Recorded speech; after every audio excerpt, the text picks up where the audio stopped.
290年5月，晋武帝司马炎到了自己人生最后的弥留之际，经过一系列的斗争和调整，未来晋朝的皇帝注定了由不聪明的司马衷来继承。既然储君的智商有问题，那么未来辅政大臣的人选就很关键了。晋武帝给傻儿子选的2个突库大臣，一个杨俊，一个司马亮，结果这俩人却在他去世之后直接引爆了朝堂。司马炎去世时，傻儿子司马衷已经32岁了。尽管如此，他的智商还是不太够用，朝政大权必然会沦落到外人手里，无非是到底被何方势力窃取罢了。这也直接昭示着一轮权力争夺即将到来。首先动手的是外戚势力杨俊。西晋平吴之后，人间太平，天下无事，太康之治已经成为晋朝的一个新标签。歌舞升平的时代貌似开启了。于是武帝司马炎放松了警惕，开始把重心放到了张扬欲望上。皇帝沉迷酒色的场景开始在大晋再现。司马炎最出名的典故之一，坐着羊车巡幸后宫，就是出自这个阶段。这时候杨俊、杨瑶、杨帝兄弟3人成了帝王的新宠，权势滔天，号称三杨。弘农杨氏虽然也是世家出身，但三杨能够执掌中枢，均借力于司马炎的皇后。在第5期里我们讲过，为了能让傻儿子司马衷上位，司马衷的母亲司马炎的皇后杨艳尽心尽力地操盘了司马衷和贾南风的联姻，算是给傻儿子找了一个比较硬的后台。这个杨艳史称武元杨皇后，是司马炎的第1任皇后。但是武元杨皇后在司马衷16岁的时候就病逝了。在武元杨皇后病重期间，她发现司马炎十分的宠爱胡夫人，这让他非常担心，自己去世之后，胡夫人会不会顺势登上后位呢？胡夫人上位之后，自己的傻儿子以及他的太子之位还能保住吗？为了能继续给傻儿子保驾护航，武元杨皇后在临终前给武帝司马炎提了个要求，说：我叔叔的女儿杨芷德才兼备，容貌无双，我死之后希望陛下能让她充实后宫。实在司马炎悲痛流涕，答应了杨艳的临终请求。太史10年，杨艳驾崩于明光殿。不久，朝廷发布一条诏书，规定妾室不能升为皇后正位，在维护传统秩序的基础上，也在一定程度上限制了胡夫人做皇后的可能性。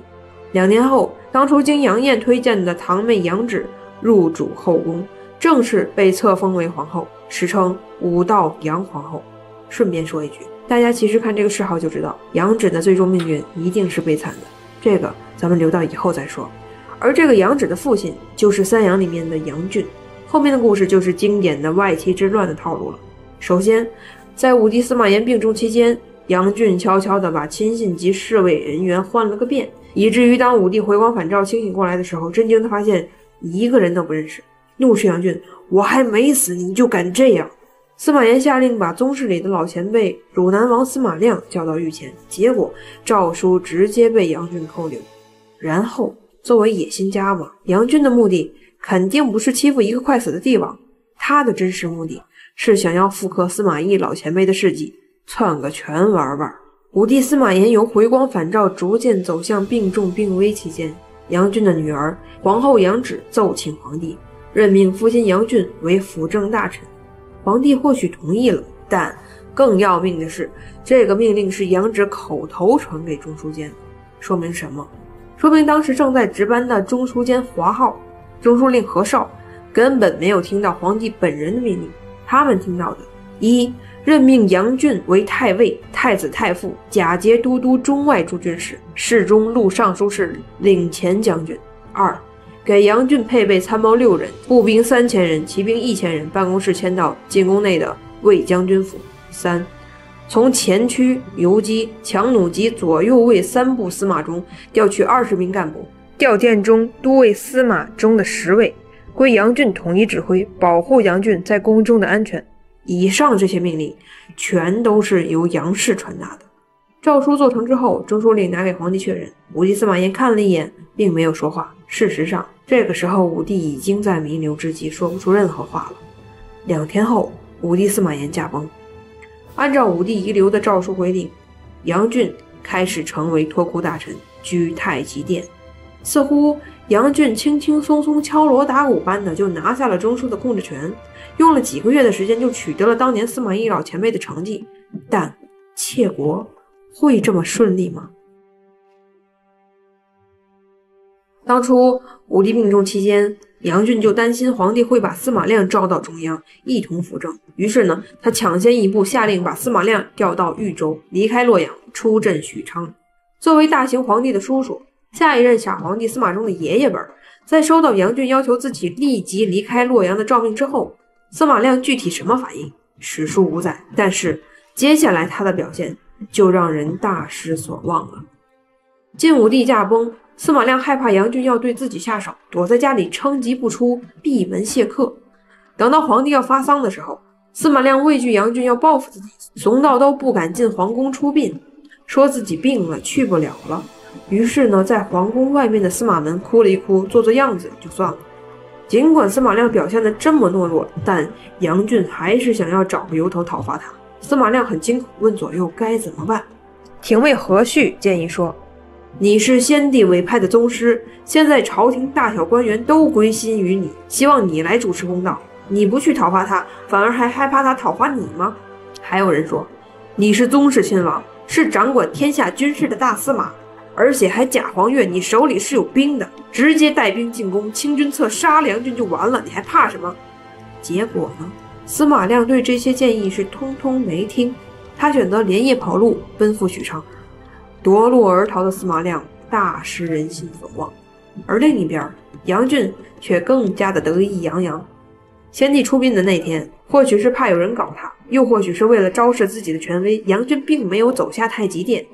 当六宫进祠送先帝的时候，杨俊却在甲士百人簇拥下高高的站在太极殿，俯瞰着群臣。如此趾高气扬的姿态，自然会惹得别人眼红，这其中就有贾南风。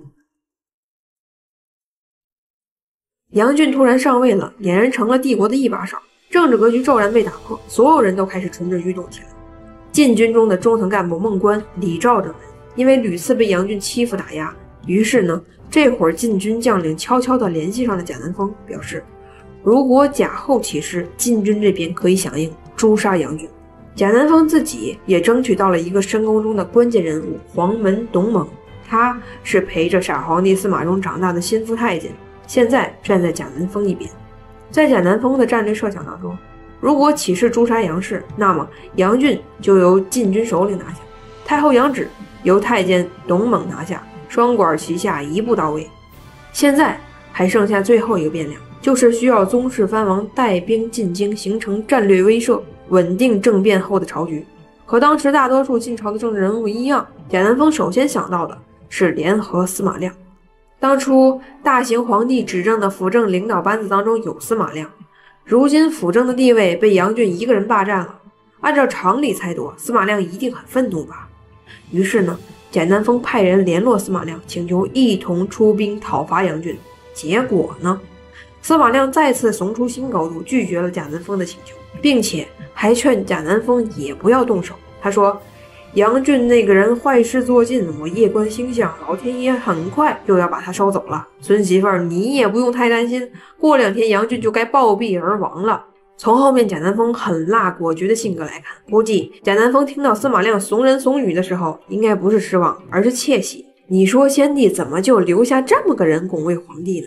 老的宗室王不靠谱了，那就找小的。20岁的楚王司马玮是先帝的第5子，当前在都督荆州诸军事。小伙年轻气盛，正义感爆棚，听到贾南风派人来游说，请求联合司马玮诛杀杨氏，他当即应允，并且立即行动，奏请朝廷，请求离开封国，前往洛阳任职。后面杨俊神一样操作又开始了。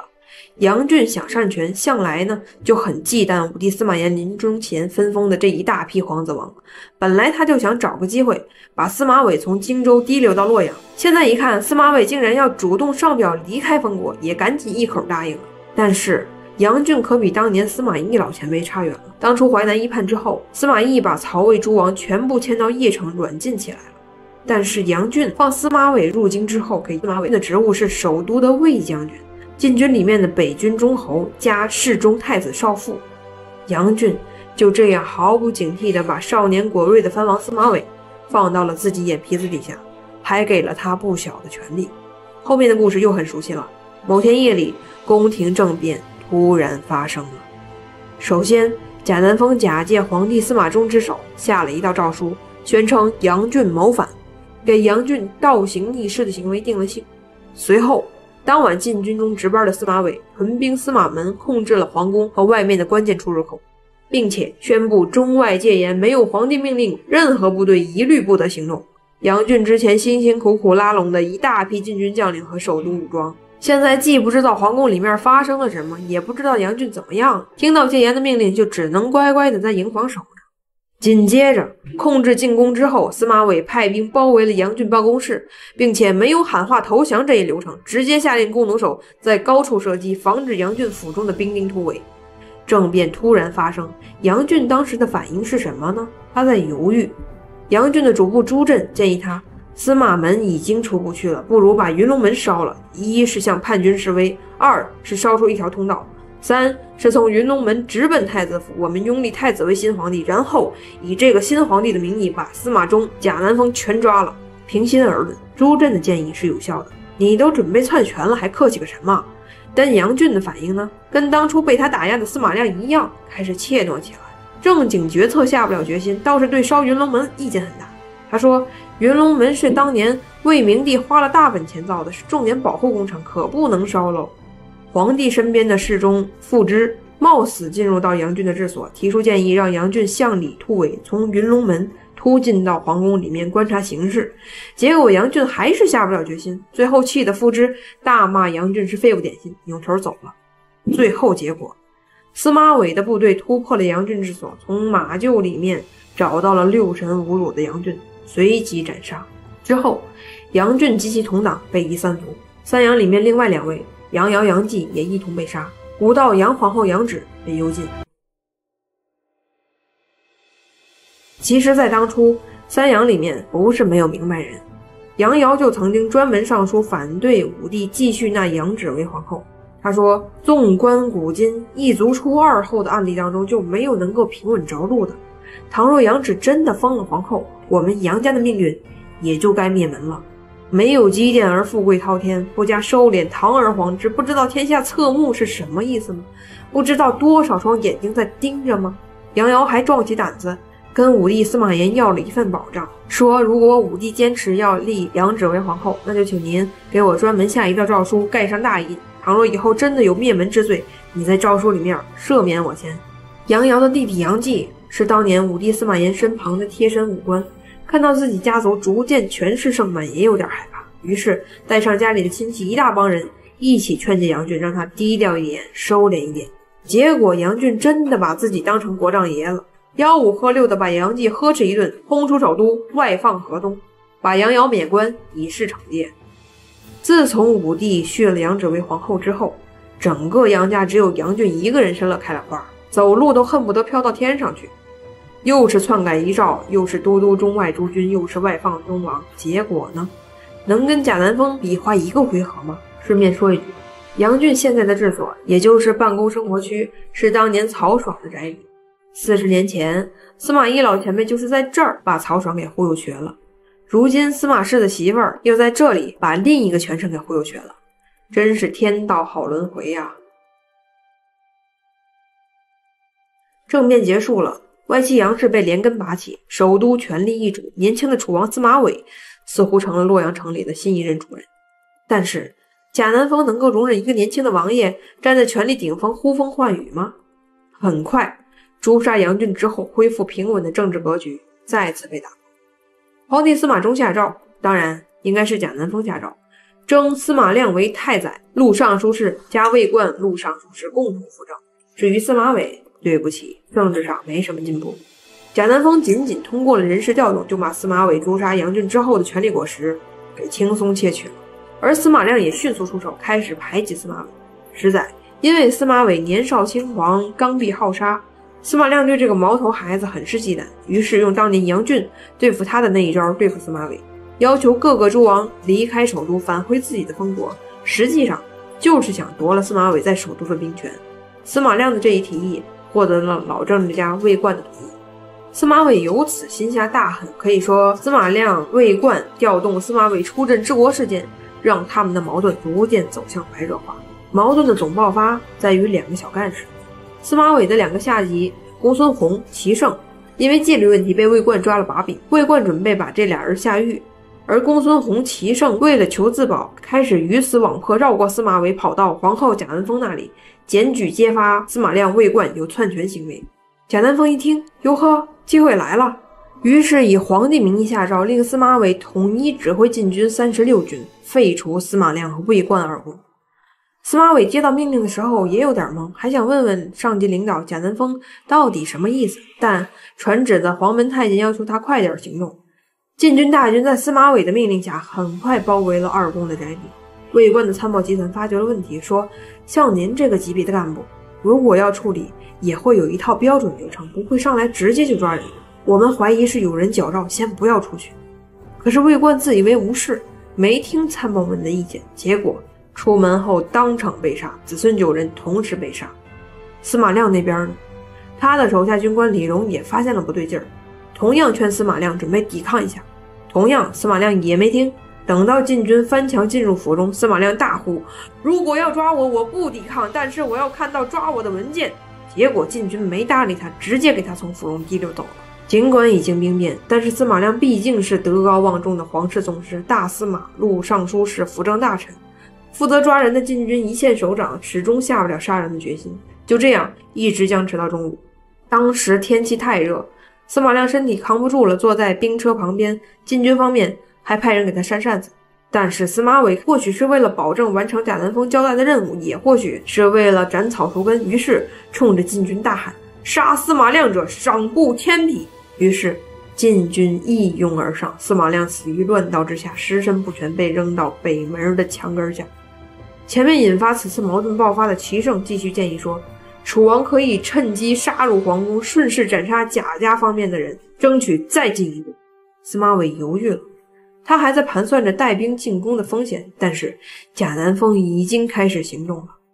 年轻的楚王在焦虑和不安中度过了一夜，天一亮，殿中将军王公奉命扛着一面大旗，邹于藩到了楚王司马玮的治所，并且对着各级干部将士宣布了司马玮的罪行。楚王矫诏，皇帝从来没有要诛杀2公惨死都是司马玮私心作祟。邹于藩是个神奇的象征物，上面是圣兽邹鱼，白毛黑纹，长相很像雪豹。当然还有一种观点认为邹鱼就是大熊猫。此番犹如皇帝亲临，见此番者必须原地停止任何行动，等候通知。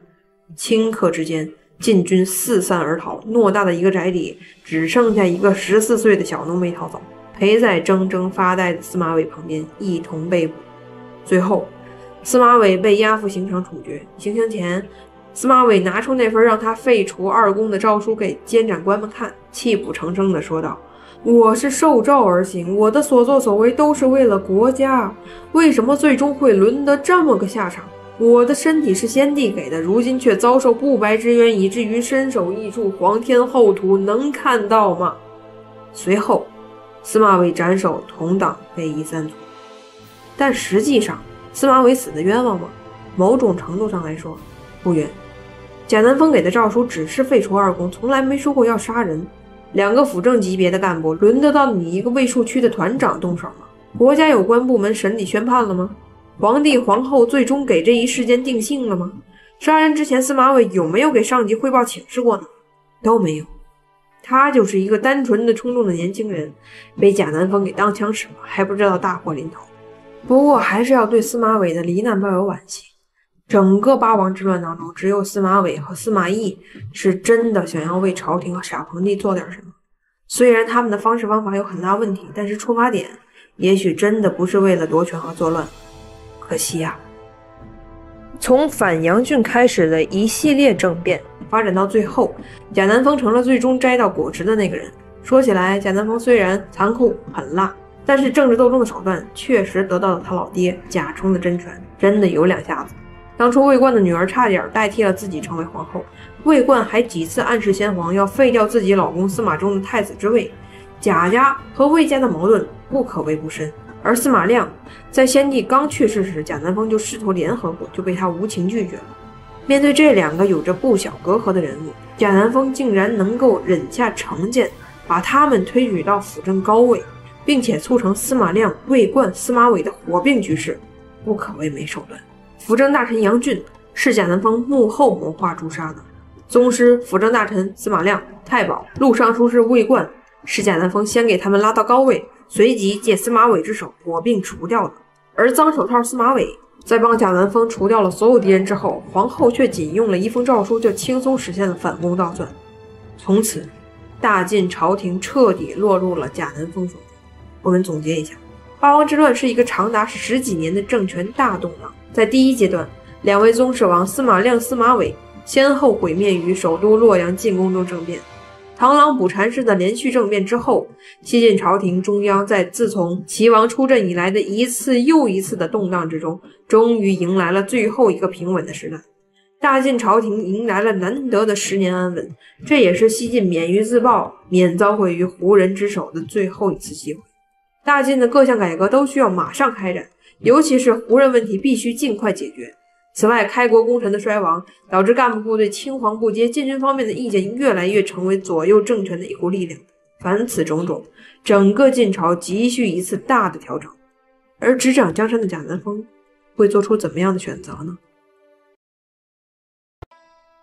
？291年，永平元年，意图控制中央的杨俊被贾南风的一波政变轻松带走，他的同党被连根拔起，夷三族。但是有一个身份特殊的杨氏的人，让贾南风的参谋集团犯了难。他就是杨芷，是当朝太后，也是上期伏诛的杨俊的女儿。太后应该怎么处理呢？34岁的皇后贾南风对32岁的太后杨芷的处理建议充满了暴力色彩。他认为杨芷就是个乱臣贼子，没什么好说的。当初是不是他要挟先帝立杨俊为辅政大臣？是不是他和杨俊一起矫诏诛杀杨俊的时候，杨芷是不是想在内宫作乱来着？我的建议，直接杀掉。惠帝司马衷虽然不会，但并不是一个残暴嗜杀的人。他给定的调子是废杀太后是大事，先查清楚再说，回头开大会讨论。此外呢，有关部门给出的建议是，杨芷跟他爹杨俊共同意图颠覆大晋政权，协同叛乱是同恶。按照当年汉朝处理诸吕之变的思路，应该把太后废为庶人。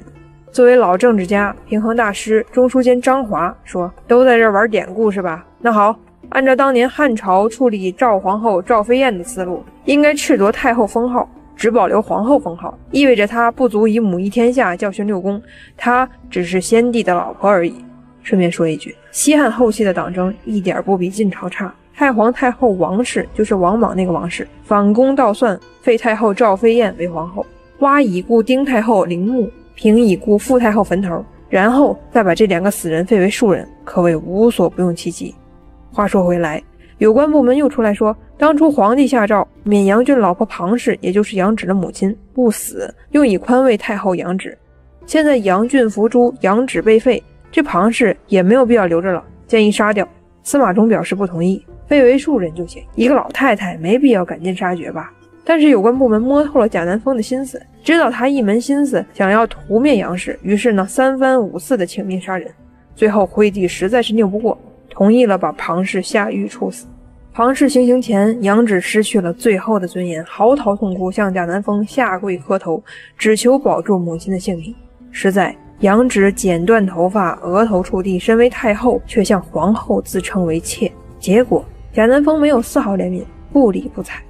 杨芷母亲被杀之后，杨芷也被打入冷宫，迁居至金庸城。本来朝廷给他的待遇有10个侍女仆从，结果贾南风把这些人都撤走，并且不给饭食。杨芷就这样在金庸城悲惨的过了8天，随后被活活饿死了。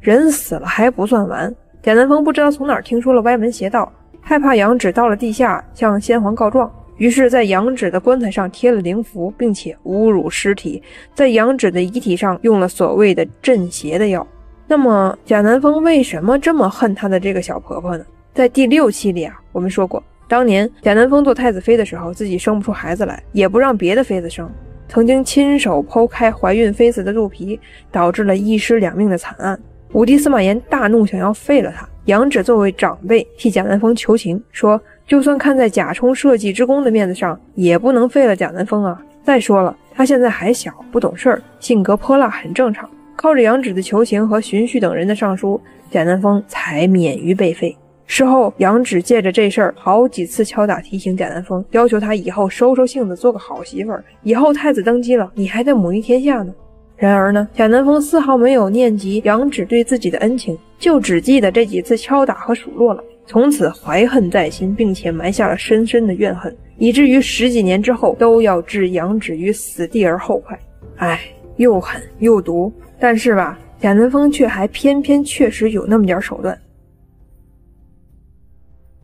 上期咱们说到，诛杀杨俊几个月之后，司马亮、魏冠、司马玮被贾南风做局给一波带走了。从此呢，贾南风成为了帝国的实际掌舵者。照理说，这种人物上台应该很快就会犯下致命错误，然后被其他势力给联合颠覆了吧，就像杨俊一样。不过贾南风还真没有，比如最关键的权力分配和人事调动，人家贾南风没干任人唯亲这种事儿。对内任用贾模、郭彰等人，不是因为亲，而是因为信。贾模虽然姓贾，还是贾南风的堂兄，但是人家是真的能干有才，朝堂能宁静个7、8年，贾模出力不少。另一个亲信加外戚的代表郭彰也是比较靠谱的政治人物，他们的才望在当时的官场是受到各级干部普遍认可的。对外，在国家政事上，贾南风启用的是功臣重臣寒门张华，一同搭班子的是民族河东裴氏的裴伟。张华就不用说了，可谓是老成的政治家，而重用河东裴氏也比较好的平衡了皇族和世家的关系。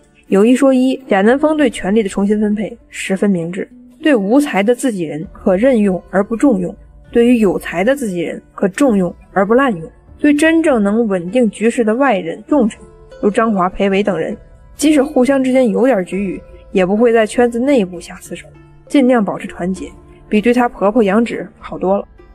例如张华当年曾经表态应该立司马攸为太子，而不应该立贾南风的傻老公司马衷，可谓是在上一代就跟贾家有矛盾。又比如在张华跟贾南风合作之后，曾经写文章暗示皇后最好恪守己道，不要做外戚之乱。贾南风虽然很不爽，但还是敬重张华。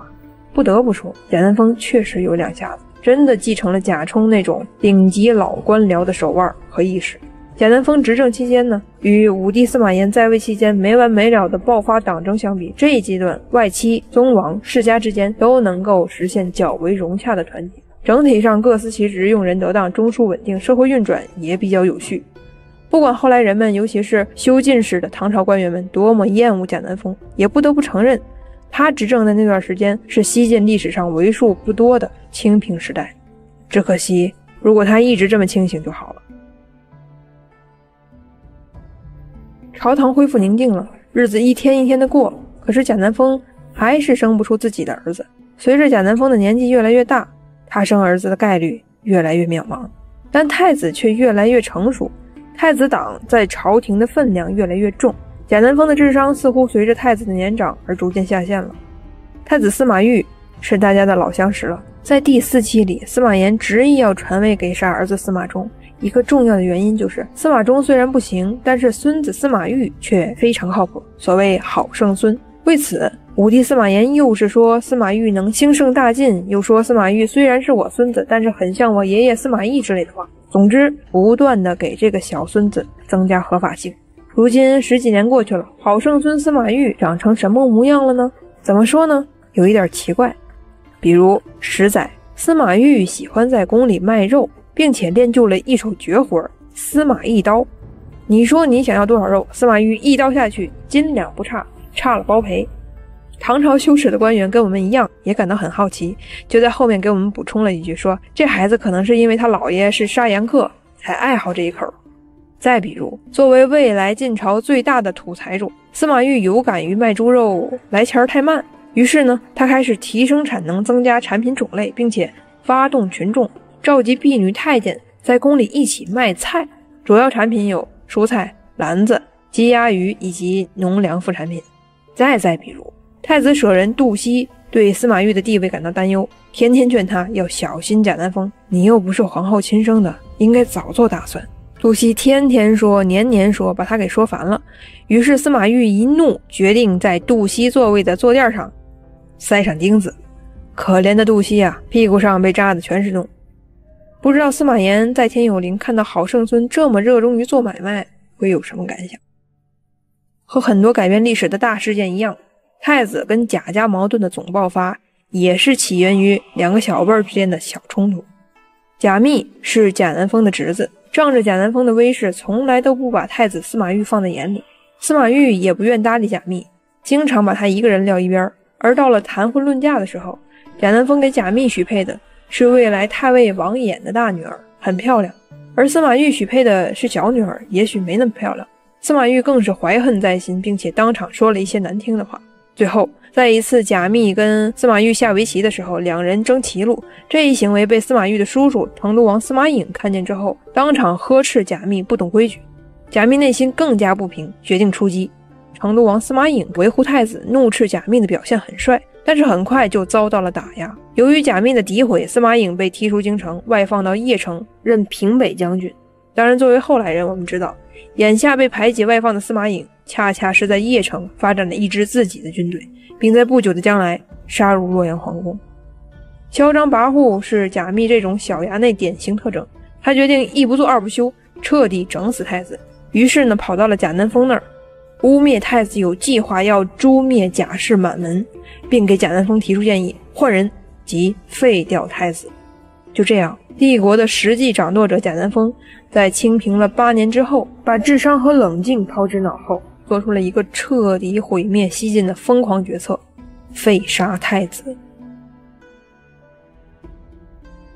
299年元康9年12月29日，贾南风下手了。皇后下诏说傻皇帝司马衷身体不舒服，让司马懿到御前来伺候。到了宫里，贾南风没露面，而是把他安排在一间别室，并且让宫女端了一杯酒给司马懿喝。司马懿没喝，说我素来酒量就很差，而且现在还没吃饭，肚子里没东西，喝了就晕头转向了，我一会儿要面见皇帝，不能喝。没想到宫女比太子还狂，出言讥讽道：太子不孝呢，天子赐给你酒喝，你竟然不肯喝，怎么这酒里有毒啊？没办法，措辞已经这么严重了，再不喝就是政治问题了。于是司马懿把酒喝了，喝完当场就不对劲儿，昏昏欲睡。这正要睡呢，这时候贾南风的心腹潘岳把司马懿叫起来，叫司马懿照着手里的祝词抄写一遍，说是用来给皇帝祈祷病情快点好转。司马懿晕头转脑的抄写完，也不知道自己抄的是什么。很快这封祝词被送到了皇帝皇后面前，内容大意是希望皇帝和皇后快点自裁，不自裁我就帮你们自裁。脑子本来就不够用的惠帝司马衷，或许是听命于贾南风，随即下诏赐死。满朝大臣面面相觑，也许是畏惧于贾南风的淫威，也或许是没明白发生了什么，都缄默不言。只有张华、裴伟表示反对，认为太子应当不会做出这种糊涂事儿，哪有人靠着一封信谋反的。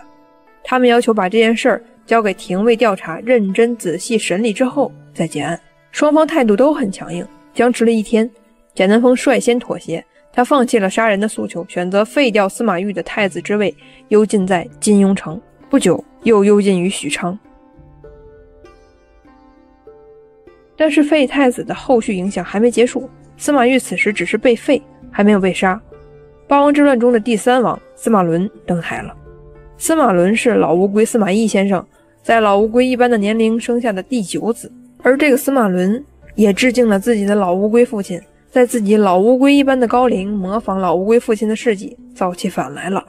司马伦也是贾后党的一员，当前的职务是右军将军，简言之他手里有兵，禁军的兵。他手下有个智囊名叫孙秀，这个孙秀会向我们展示什么是毒士，为什么阶级固化之后底层人士一旦得势就会乖张凶狠泯灭人性，为什么自此以后南北朝300年间底层人士只要身居高位之后大多数都会像孙秀一样阴狠。孙秀给野心家司马伦说，我给你分析一下形势啊。首先，太子只是被废了还没死，以后万一有一天太子复位，我们这种老牌贾后党肯定会被太子报复致死。其次，贾后党这个身份也靠不住，就算太子不复位，但是贾后废了太子的行为引发了政治动荡，我敢打包票，将来一定有人出手整死他，到时候他一覆灭，我们也得一起玩完。最后我的建议是尽快促成贾后与太子党的合并，让贾后杀了太子，然后我们以残害楚军的名义起事，杀了贾南风，这样不仅能把我们的死局走活，甚至还有可能更进一步，司马伦和孙秀的计策很毒，也确实很妙，但接下来他们的行为更毒。禁军中的兵力不说，就不在这儿分析了，但有一点务必要告知大家，太子是有自己的亲兵的，而且数量在禁军中可谓绝对庞大，有1万人。太子被废之后，东宫军队方面的头头脑脑很快就行动起来了，为了给太子平反而上下活动，伺机出击。很快他们就找到司马伦，请求为太子证明，推翻贾后。毒士孙秀开始出招了。一方面他让司马伦答应太子党的司马雅、许超等人，拍着胸脯说，如果你们起兵诛杀贾文峰，我一定响应。另一方面把太子党的动静率先泄露给贾南风和贾密，让贾后党感受到空前的威胁，促成贾后先发制人杀死太子的局面。果然贾南风落入了圈套，开始准备动手杀人，而他的那个姘头太医程据则是赶紧加班加点的做毒药点心、挖豆丸子。而太子的死也很委屈，随着贾南风的一封密诏传至许昌，贾后党开始策划毒杀太子。司马懿只是贪玩并不傻，他一直以来都怕被别人悄悄下毒，死于非命，因此自从被废之后，他都是自己做饭吃。负责杀人的孙律左等右等，一直等不到太子放松警惕的时候，于是直接发狠，把司马懿关到小屋里，撬开嘴巴灌药。司马懿不从，大喊大叫往外跑，动静闹得满大街都能听见。随后孙律在厕所里追上了司马懿，紧接着用药杵狠击司马懿，司马懿就这样被活活打死在了厕所。老爹贾充当街杀天子曹髦，女儿贾南风当街杀太子司马懿，满门忠烈了，属于是。随着贾南风杀死幽禁在许昌的司马懿，许昌这座城又添冤魂。事后贾南风自以为无事，还在表演着打一巴掌给个蜜枣的政治把戏。因为太子已经被废，所以应当按照平民之礼下葬。贾南风为了向朝野示好，还假惺惺的定调子说要以广陵王之礼安葬司马懿。但是贾南风的大错已经酿成，一切都晚了。事情果然，小诏宣布贾南风假密杀害太子，奉皇帝命今晚行动废除贾后，你们3部司马的禁军必须从命接受调动，不然夷3族。不得不说，司马伦的准备真的很充分。司马伦自己率领的是禁军北军，同时联合了太子党的军队，拉拢了自己8哥梁王司马荣及领军将军的部队，还要挟了人。其次派洛修把皇帝接到安全的地方，控制住最大的护身符。第三，向贾南风宣布了废除命令之后，把他幽禁在建始殿，形成贾后党群龙无首的局面。第四，把贾后党的赵灿、贾武等骨干抓到刑讯室拷问，搜集口供，准备清算。最后司马伦这个老畜生趁机铲除异己，手段血腥。他连夜宣称要召开紧急会议，把帝国中央的几个班子成员揪到大殿上，当场宣布罪行，当场斩杀。司空张华被杀，家族夷3族。侍中裴伟被杀，时年34岁。御史中丞谢解、黄门郎杜宾等一同被杀。本来司马伦还想把裴伟的2个儿子都杀掉，被众人拦下了。那么为什么司马伦要把张华、裴伟及其家族赶尽杀绝呢？原来啊，是当年司马伦给人家要官，被张华、裴伟拒绝了，于是今天一朝得势，司马伦要杀人满门。再看贾南风这边，政变开始了，齐王司马囧进宫抓捕贾南风。贾南风看到司马囧后十分的惊恐，问你来这里做什么？司马囧回答有诏命废除皇后。贾南风都被气笑了，说皇帝所有的诏书都是我办公室发出的，我没发，你哪来的诏书？随后又问司马囧起事的是谁？司马囧如实回答说是赵王司马伦、梁王司马荣。贾南风一想到这俩人都是跟着自己混贾后党，自己对他2人判断失误，导致今天被反叛，于是像认栽了一样说道，拴狗要拴狗脖子，我却抓住了狗尾巴，如今被豢养的鹰犬反杀，我活该呀。贾南风被押走的时候，路过了被控制起来的傻皇帝司马衷。我们可能永远也不知道贾南风是否真的爱过司马衷，但是贾南风自知必死，于是拼尽全力向傻老公喊道，傻老公，以前有我护着你，现在我被人废了，你也就快被人废了，自己多保重。最后贾南风被幽禁于金庸城，不久被毒酒赐死，同党夷3族。司马衷如果有智商，一定会感到无尽的司马衷彻底成为孤家寡人，完全被人玩弄于股掌，西晋政权崩塌也进入倒计时了。总结一下，贾南风杀太子这个决策是最愚蠢、最危险，也是最后患无穷的举动，直接导致了八王之乱开始不受控制，整个国家走向了剧烈动荡，最终导致了西晋的覆灭。太子一死，惠帝又没有别的子嗣，兄终弟及的传统让所有皇子王都开始蠢蠢欲动起来。当年景皇帝司马师没有子嗣，皇位传给了弟弟司马昭，现在孝惠皇帝司马衷没有子嗣了，我们这些藩王有没有机会成为皇太帝呢？如果有机会，那么现在台上那个老乌龟司马伦又有什么可怕呢？他不就是自己整了一套配置吗？什么使持节、大都督、都中外诸军事，吆五喝六，跟真的一样。我们大晋要比你高到哪儿去了？不一样都被打倒了吗？你司马伦又能笑到什么时候呢？不过话说回来，杀太子这个决策，无论贾南风有没有受到司马伦孙秀的影响，他最终都会杀掉司马懿。按照他的行事风格，司马懿惨死是必然的。为什么？因为就在不久前，太后杨芷也只是被废为庶人，还不是一样被贾南风授意给活活饿死了。在金庸城，贾南风送走了婆婆杨芷，爷爷辈的司马伦送走了孙媳妇贾南风，后面还会有谁命丧金庸城呢？最后我们来补充一个小故事，在贾南风设计灌醉司马懿，并且让他抄写造反祝词那一事件中，其中有很多的细节都出自司马懿留给自己老婆太子妃的遗书。这个太子妃名叫王惠丰，就是上文说到的王衍的小女儿。当司马懿还在遗书里保全王衍女儿的时候，王衍却已经跟他划清了界限。在司马懿出事之后，王衍要求女儿王惠丰赶紧跟司马懿离婚，别牵扯我们王家。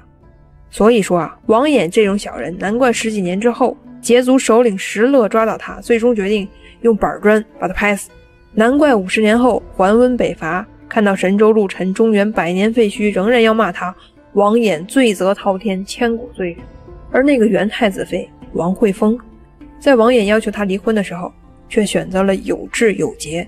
他拒绝了父亲无情的要求，大哭着跑回太子府，路上行人看到都为之涕流。更令人心情复杂的是，后面永嘉之乱的时候，王惠丰和傻皇帝的第二任皇后杨宪荣一同被俘。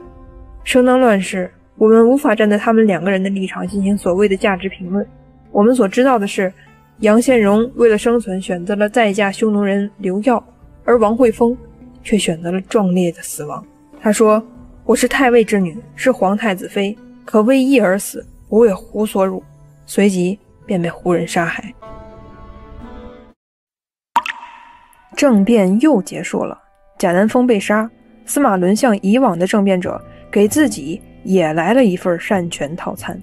矫诏加封自己为1使持节、大都督、都中外诸军事、相国、侍中。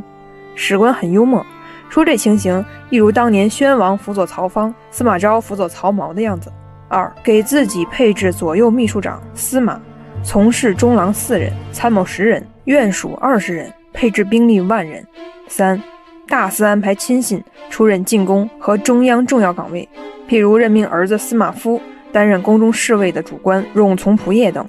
总之，给自己整了一大堆合法性，并且意识到禁军在政变中的巨大作用之后，司马伦往禁军里面的关键岗位安插了很多所谓的自己人，比如先帝第9子司马允。同时呢，对于诛灭贾南风有重大功劳的司马囧，司马伦像打发要饭的一样，象征性的给了一些荣誉，并没有给予他实质性的进步。不仅如此，他还在孙秀的安排下，把齐王司马囧轰出首都，要求司马囧出镇之国，马上去许昌报道。司马囧有一些恍惚，十几年前自己的父亲齐王司马攸就是被先帝强制出镇之国，从而一病不起，死在了出镇的道路上。现在自己这个齐王又是同样的配方，被人算计一道，又是同样的结果，出镇吗？不过司马囧的故事暂告一段落，现在目光要回到京师洛。自己是相国，我就得承认你是相国吗？总会有人反对，并且付诸行动。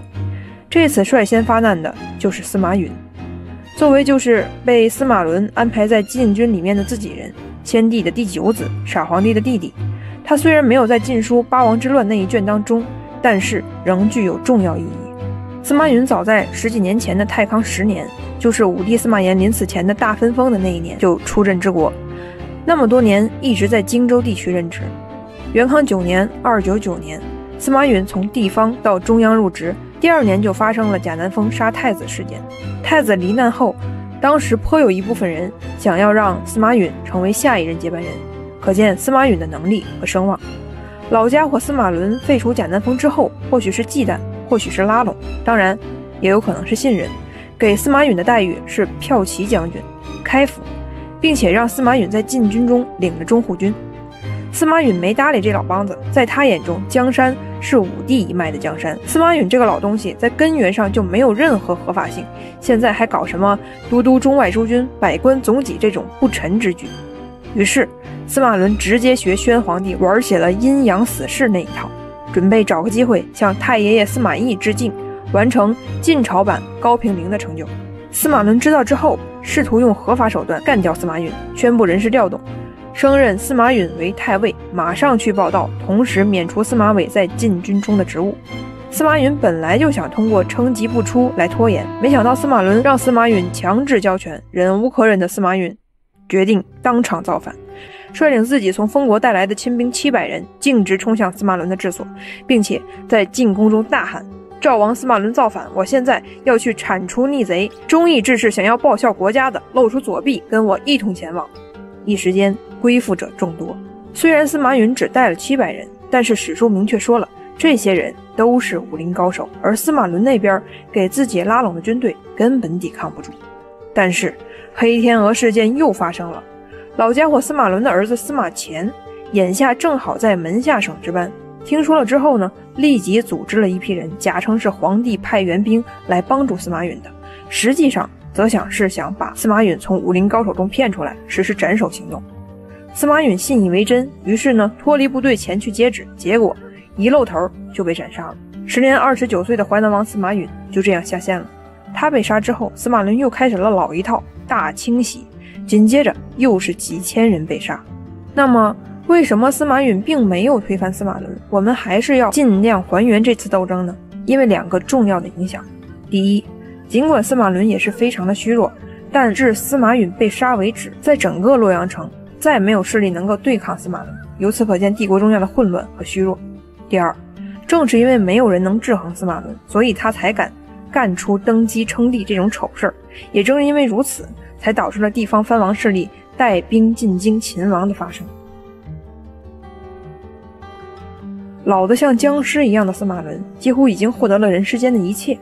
但他还是不满足，他还想当皇帝。于是一系列令人喷饭的闹剧开始上演了。首先，想当皇帝，你职级待遇得够格吧？于是在杀了司马允之后，司马伦以平定叛贼的功劳加9次。其次，3辞3让的标准流程得走吧。于是司马伦表面顾辞不受，回头又自己写了一道诏书，但假装是傻皇帝的命令下发，命令百官赶紧劝谏自己接受9次。然后司马伦就这样堂而皇之的接受9次之礼了。再其次，上位得有合法性吧？司马伦1没有灭国之功，2没有开疆扩土，3不是称功建国，怎么才能禅让呢？他给出的理由是，我爹司马懿给我托梦了，让我竞选奥运火炬手，谁不答应我爹就把他带走。最后就是篡位。反正西晋朝廷中央已经彻底乱到家了，司马伦直接自己矫诏说，皇帝司马衷要把皇位禅让给我，然后就轻轻松松的登上了帝位。并且最让人贻笑大方的是，司马伦整出了一出虽然你是我孙子，但是我尊你为太上皇，虽然我是你爷爷，但是我是你的接班人的闹剧。随后把傻皇帝安置在金庸城，接着大赦天下。大家最好还是要先习惯一下，因为后面还会有很多人继续着司马伦这套禅让、登基、改元、大赦的把戏。这还没完，司马伦收买人心的荒唐行为还给我们后世贡献了一个成语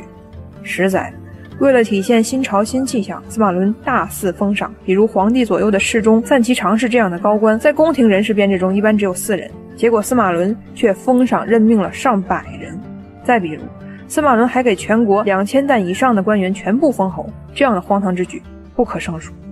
结果就是导致西晋官僚体系的正常运转瞬间被破坏。以往政变大都仅限于最高权力中动荡，现在好了，连西晋的各大部委也都一起乱了套了。于是乎，每次朝廷开会的时候，一眼望去全都是王侯公卿。由于一定级别以上的官员呢，帽子上以雕尾作为冠饰，封官太烂就导致了雕尾库存严重不足，没办法，就只能用狗尾续貂了。其次，篡位的行径将西晋本来就脆弱的权力格局直接砸烂。此前10多年来，不论大家怎么打，都在小心翼翼、心照不宣地维护着号召天下亲王起兵诛杀司马伦，并首先向洛阳兵发。在上一期被贾后打压外放的成都王司马颖率先响应。虽然他是成都王，但他本人及部队没有在四川，而是在邺城。随后，河间王司马颙、长沙王司马懿、新野王司马欣先后响应，10几万大军浩浩荡荡地向首都杀去。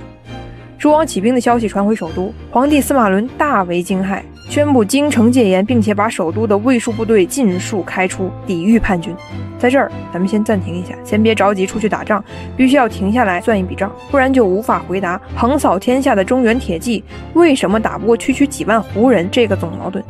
解答不了这个问题，光纠结于司马懿是谁的儿子，司马越血缘亲不亲，哪个司马杀了哪个司马这样的关系是不行的。打仗之前先看兵力部署。首先我们来看原文。三王起兵之后，司马伦、孙秀派兵前去抵抗，兵力是这么分配的：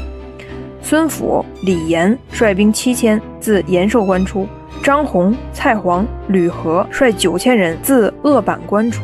司马雅、莫元等率8000人自成高关出，然后又让司马伦的儿子扒拉了8000人做支援部队。小记一下，中央军一共32000人。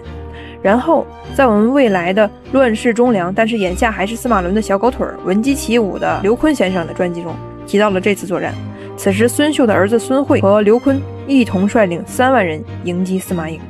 ，32000加3万，所以整个首都或者听令于中央的兵力只有6万多人吗？为了印证这个答案，我们再回头去查查西晋的官制，继续看原文。晋书卷24职官制记载如下：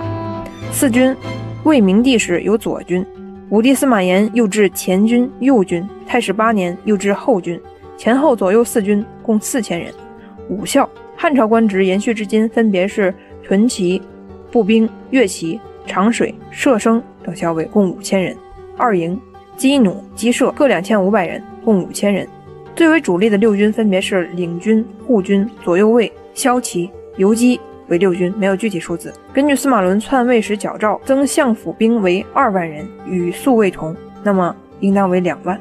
二卫起初有前驱、游击、强弩为3部司马，后来为左卫、雄曲5奔、右卫、次飞5奔，无具体数字。二卫以外再加4部，即5奔、羽林、上骑、义利4部。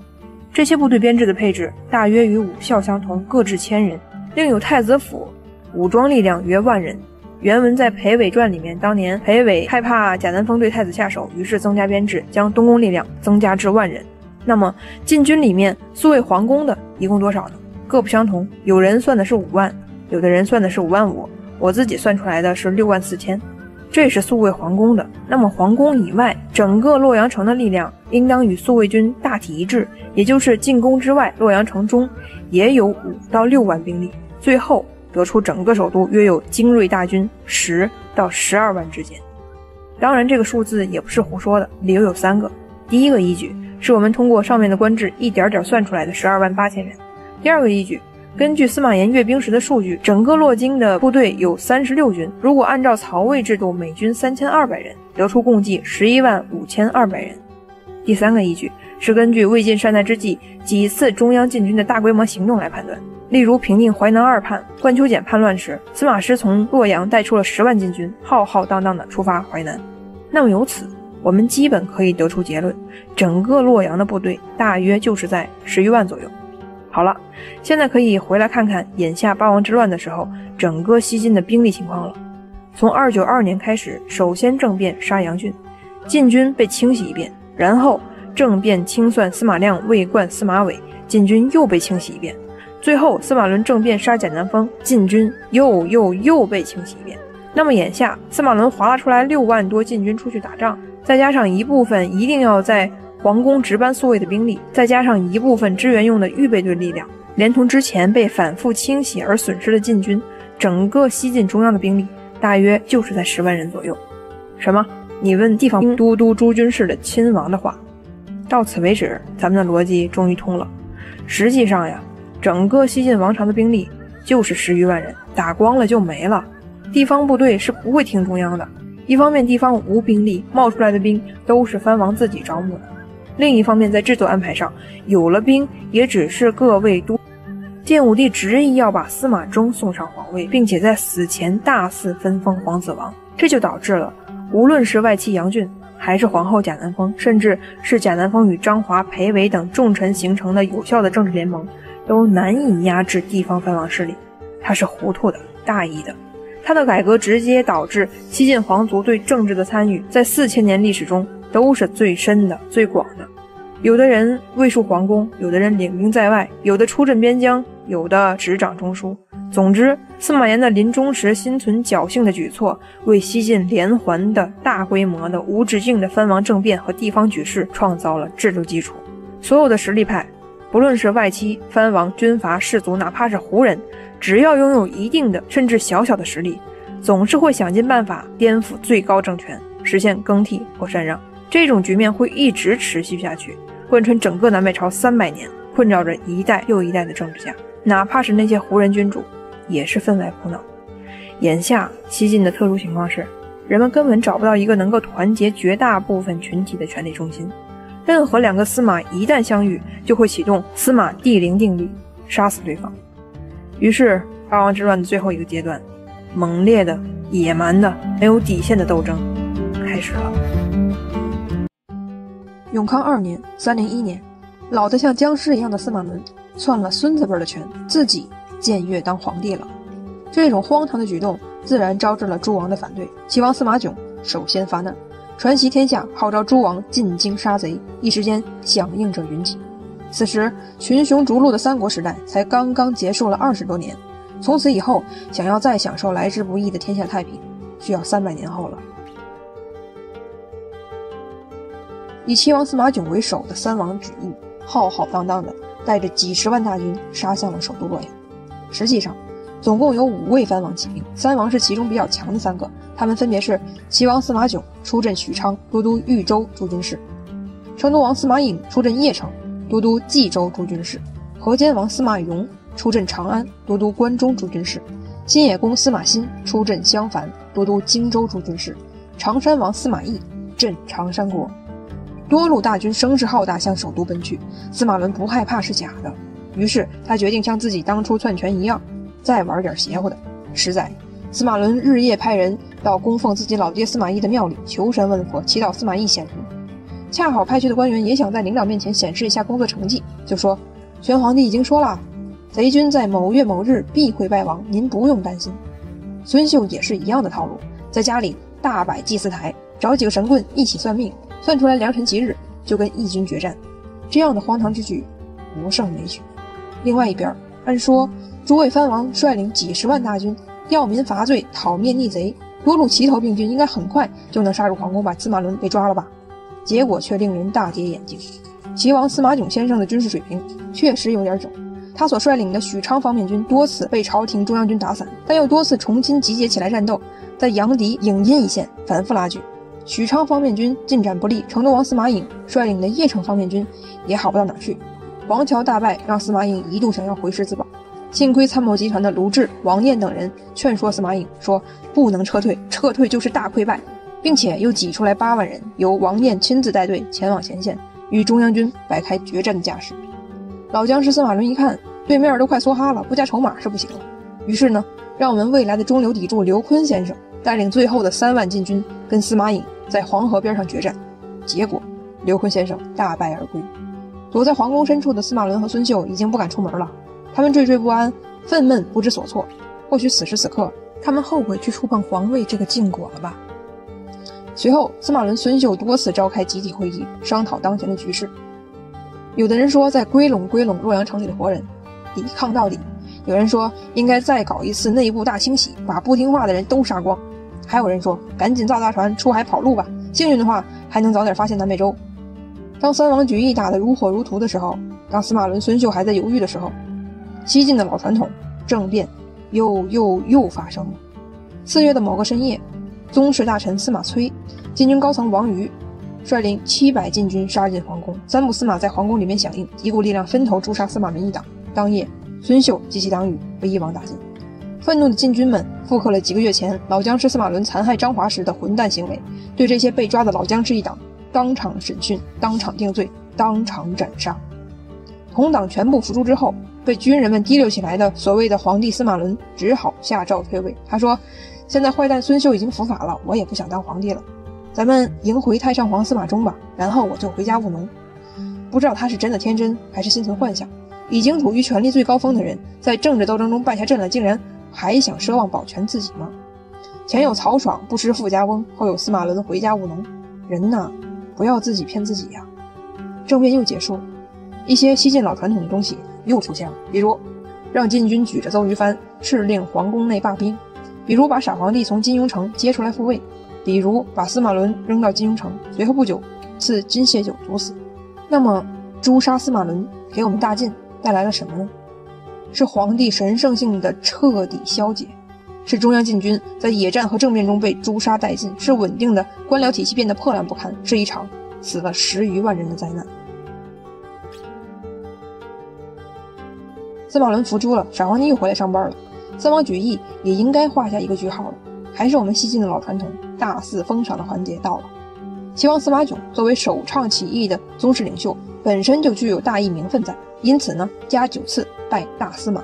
成都王司马颖出力最多，在黄河边上给予司马伦集团致命一击，也加9次拜大将军、都督中外诸军事、录尚书事加黄钺。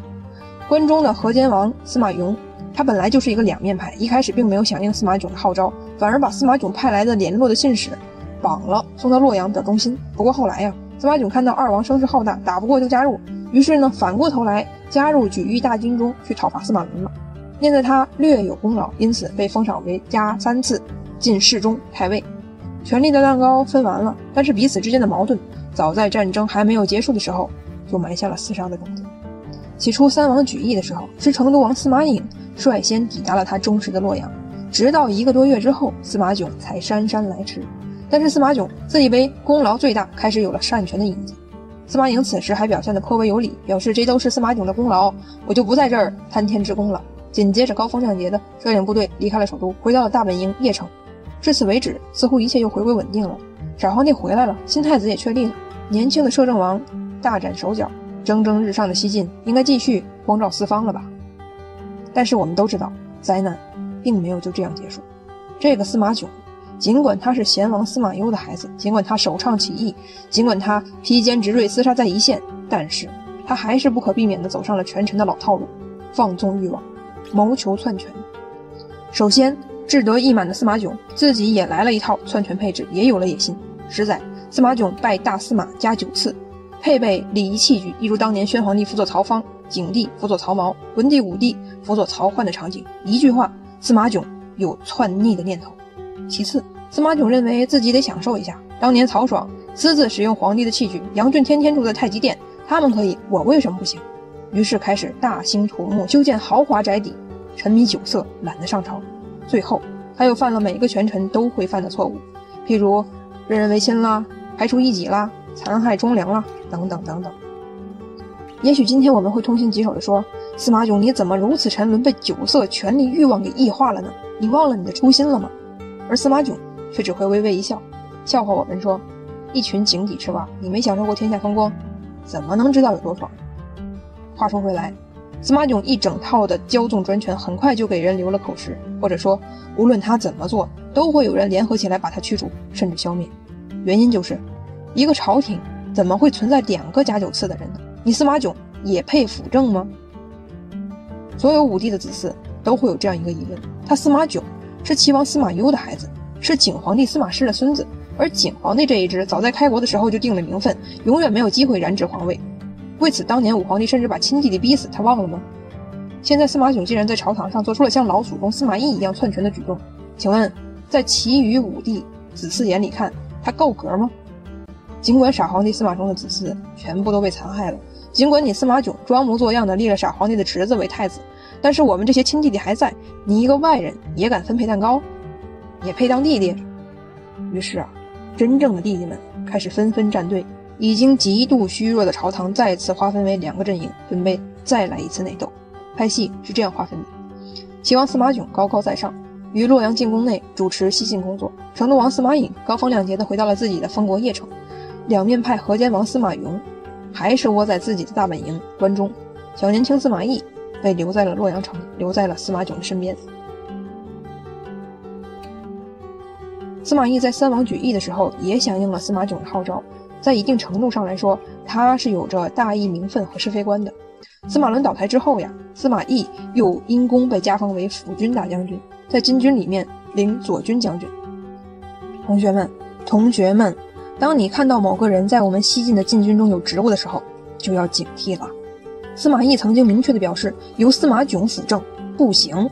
他还在街上大声密谋，给弟弟成都王司马颖说，天下是武帝的天下，不是他们司马囧一脉的，希望成都王您到中央来主持朝政。实在听到司马懿这种可怕的言论，同行的人都惊恐万分，赶紧闭麦跑路。跟以往一样，就在朝廷两派逐渐站队暗暗斗争的时候，又有一个小人物跳出来，准备改变历史了。李涵本来是司马囧的人，但是在内部呢不招人待见，于是他决定赌一把，准备扳倒司马囧。反正这年头背叛已经很流行。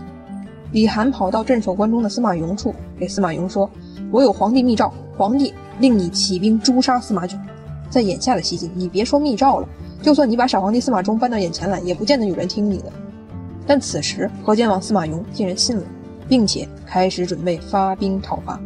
其实啊，谁都知道这封密诏是假的，但司马颙却故意选择相信，没有什么特殊的原因，他呀就是想给自己找一个起兵的理由，找一个造反的借口。司马颙又开始传檄四方，说司马囧在朝廷里骄横专权，号召天下诸王起兵讨伐司马囧。年前咱们怎么结果的司马伦，现在就怎么结果司马囧。并且司马颙或许是为了分散司马囧的精力，又或许是想空手套白狼，又或许是想一石二鸟。他让禁军中的司马懿做内应，希望司马懿直接物理结束司马囧的辅政地位。简单来说，他想让司马囧和司马懿在皇宫里面首先火并，然后自己再来窃取果实。司马囧本来就很忌惮司马颖、司马懿这对兄弟，司马懿又一直对司马囧把持朝政很不爽，这么一挑逗，双方确实像司马颙设计的那样，二王又在进攻中火并起来了。永宁2年302年12月，司马懿带兵进攻，攻打司马囧的府邸，双方都给自己找了合法性。司马囧把邹虞藩扛出来说司马懿矫诏，司马懿没理他，说司马囧造反，谁敢帮司马囧，我夷他5族。事情的发展再次令人意外，司马囧的军事水平确实很囧，堂堂摄政王，掌管洛阳全部军事力量，竟然被司马懿率领的几百人所打败。随后司马囧再次整合力量，二王在进攻城内大战3天3夜，结果司马囧再次大败，被司马懿活捉，拉到傻皇帝司马衷面前，宣布罪状，准备砍头。傻皇帝有点难过，他想要保下司马囧，可司马懿又不许。当左右把司马囧拉出门外斩首的时候，司马囧几次回头看傻皇帝，欲言又止。或许这个时候他才知道，只有这个被自己肆意欺负的傻皇帝，这个自己试图取而代之的傻堂兄弟，才真的没有想过要伤害他。随后司马囧在昌河门砍下脑袋，传首六军。那么推翻司马囧给西晋带来什么了呢？是进宫中42王的尸体多到收拾不过来，是司马囧及其党羽的全部夷三族，是3个较强的地方诸侯兵力被一次消耗1/3，也意味着朝廷力量的再一次被严重削弱。同时应当注意到，西晋的动荡程度和频次都在加剧。杨俊被诛杀到贾南风伏诛，时隔9年；从贾南风倒台到司马伦倒台，只隔了1年；而司马伦倒台到司马囧及其党羽覆灭，也只隔了1年。那么请问，下次动荡会时隔几年到来呢？司马囧被砍头了，大坏蛋伏法了，号召天下兵马进军秦王的把戏瞬间失去了合法性，只能灰溜溜地打到回府里。如果你是司马颙，你会甘心吗？明明设计好了的，让司马懿跟司马囧火并，怎么司马懿又把司马囧拿下了呢？你拿下了中央，那我不白跑一趟了吗？而在朝廷主持工作的司马懿也确实没有辜负这个跟太爷爷一样的名字，颇有一些手段。主持朝政之后，有鉴于自己初来乍到，很多工作不熟悉不了解，于是呢，司马懿把朝廷里的大小决策都送到邺城，给弟弟成都王司马颖、沈岳一起商量，群策群力，共同辅政。不管司马懿当前的举动是真的忠心奉国，还是像当年司马懿一样在装腔作势，有一点咱们必须承认，此时唯一有能力、有态度将八王之乱终结，并矫正西晋朝廷走向、收拾残破局的人，只有他了。可惜啊，西晋朝堂的外部条件已经凶残到令人发指的地步，新一轮的内斗厮杀再次来袭了。动手的还是两面派，河间王司马雍。在设计司马囧、司马懿火并没有成功之后，他又派了杀手暗杀司马懿，结果还是没有成功。恼羞成怒的司马雍抛弃了所有的伪装，联合在邺城的成都王司马颖共同起兵讨伐司马懿，理由还是一样的，司马懿是朝廷里的小人，我们要清君侧。那司马懿天天把文件送给成都王司马颖看，大小事情都跟他商量来着，司马颖会跟他翻脸吗？答案是不仅瞬间翻脸了，而且也学着司马雍派杀手暗杀司马懿。司马懿痛心疾首地给司马颖写信说，咱俩是兄弟啊，国家已经残破这个样子了，我们竟然还要分裂骨肉，拿着人命和国家去填补你的野心。随后司马颖、司马雍的大军合围了洛阳城，开始进攻。可怜的千年洛阳城要再一次堕入地狱了。司马懿尽管只有破烂不堪的禁军队伍，但是指挥作战的水平确实很高超，坚守孤城，连续多次重挫司马雍、司马颖的联军。前线指挥官食人魔张方遇到司马懿也不好使了，曾经一战被消灭5000人，大败而归。张方作为司马雍部队的总指挥，认为自开战以来仅几个月就已经阵亡6、7万人了，觉得洛阳城应该打不下来了，于是有了想撤退回关中的心思。但是黑天鹅事件又发生了，司马懿被内部人抓了。好大喜功有不臣之举的司马囧被司马懿在进攻中迅速捕杀，让打着清君侧名义而发兵的河间王司马雍、成都王司马颖瞬间失去了发兵的理由。首都洛阳里的局势被司马懿快速更替而暂时稳定了下来，一切似乎恢复到了之前的样子。皇帝陛下被从金庸城赢了回来，逆贼司马囧一党被清算消灭，年轻的摄政王司马懿小心翼翼地维持着朝廷里的局势，而这局势不容乐观。司马懿所面临的是一个禁军体系被4次政变破坏，一个官僚体系被司马伦破坏，一个中央军被三王举义消耗殆尽，一个皇权被傻皇帝彻底消解，和一个首都物质经济即将崩溃的巨大烂摊子。司马懿看着洛阳城，想象着史书里的文字，觉得这种残破的景象跟100年前董卓祸乱京师没什么区别。同时司马懿自己是有着缺陷的，10年前同父同母的哥哥楚王司马玮被贾南风当枪使，残忍地杀害了辅政大臣司马亮、魏冠。楚王伏诛之后，他们一支便被驱逐外放，司马懿被贬长山国，一度失去了参与政治的可能性。多亏在三王举义的时候，司马懿积极响应，亲自带队，才在后来的朝廷在论功行赏中恢复了爵位和王位，恢复了和哥哥楚王在地理位置上极其接近的王号长沙王。简言之，面对兵强马壮、根正苗红、案底清白的其他五帝诸子，尤其是成都王司马颖，司马懿是没有底气的。那怎么办呢？为了尽可能的做出合理决策，也为了稳定朝廷的局面，更是为了打消河间王、成都王的疑虑，辅政的司马懿在处理朝政的时候，大小决策都派人送到驻扎在邺城的成都王司马颖处，两人意见达成一致，司马懿才最终实行。司马懿似乎在学习周公，尽心辅佐帝王，所谓周公吐哺，天下归心，也可能是在模仿霍光，帮助汉武帝把四处报警的大汉帝国平稳着陆。只不过霍光在的时候，皇帝如芒在背。当然也有可能是在致敬老祖宗司马懿，虽然表面上谦虚低调，不求名不求利，但实际上是锐意到金，意图窃国。哪怕从最腹黑的角度来说，就算司马懿只是在做姿态，那么这种姿态如果一直保持下去，也能够缓和已经十分恶劣的西晋政治生态，也能有时间把已经被破坏殆尽的官僚机器修复，至少能培养一批干部和军官，恢复政务和防护上的办事流程。但无论怎么讲，司马懿想做的事情，别人根本不会给他机会。司马懿的这种表态在二王眼里根本没用，就算现在辅政的那个人是文曲星活菩萨，司马懿投胎在世也不好使。只要辅政的人不是我，那谁都别想好过。很快，老两面派河间王司马雍动手了。黄埔商把李涵几个月前奏局试图让司马懿和司马囧火并两败俱伤的阴谋透露了出来。同时呢，眼前李涵听命于司马雍，正在组织一个杀手小队暗杀司马懿，因此在司马懿获悉之后，随即处死了李涵。司马雍便打着讨伐黄埔商的名义起兵，让张方带队7万大军从关中沿着黄河杀向洛阳。另一边呢，虽然司马懿整天把红头文件拿给成都王司马颖签字，自己才敢实施，但是司马颖却从来没有丝毫的同理心。听闻河间王司马雍发兵之后，司马颖那叫一个开心，赶紧抓住这个机会，准备一举干掉司马懿。他起兵的理由跟司马雍的查重率是 99%， 也是诛灭黄埔商，并且造反的手段查重率也是 99%。 先是在洛阳组织暗杀小队刺杀司马懿，不成功之后，紧接着发动大军围攻洛阳。司马懿把司马颖当成帝国栋梁，司马颖却想把司马懿置之死地而后快。尤为唏嘘的是，当司马雍从函谷关出发的时候，率领了7万大军，而一直被司马懿尊崇的司马颖却从邺城开出了20万大军。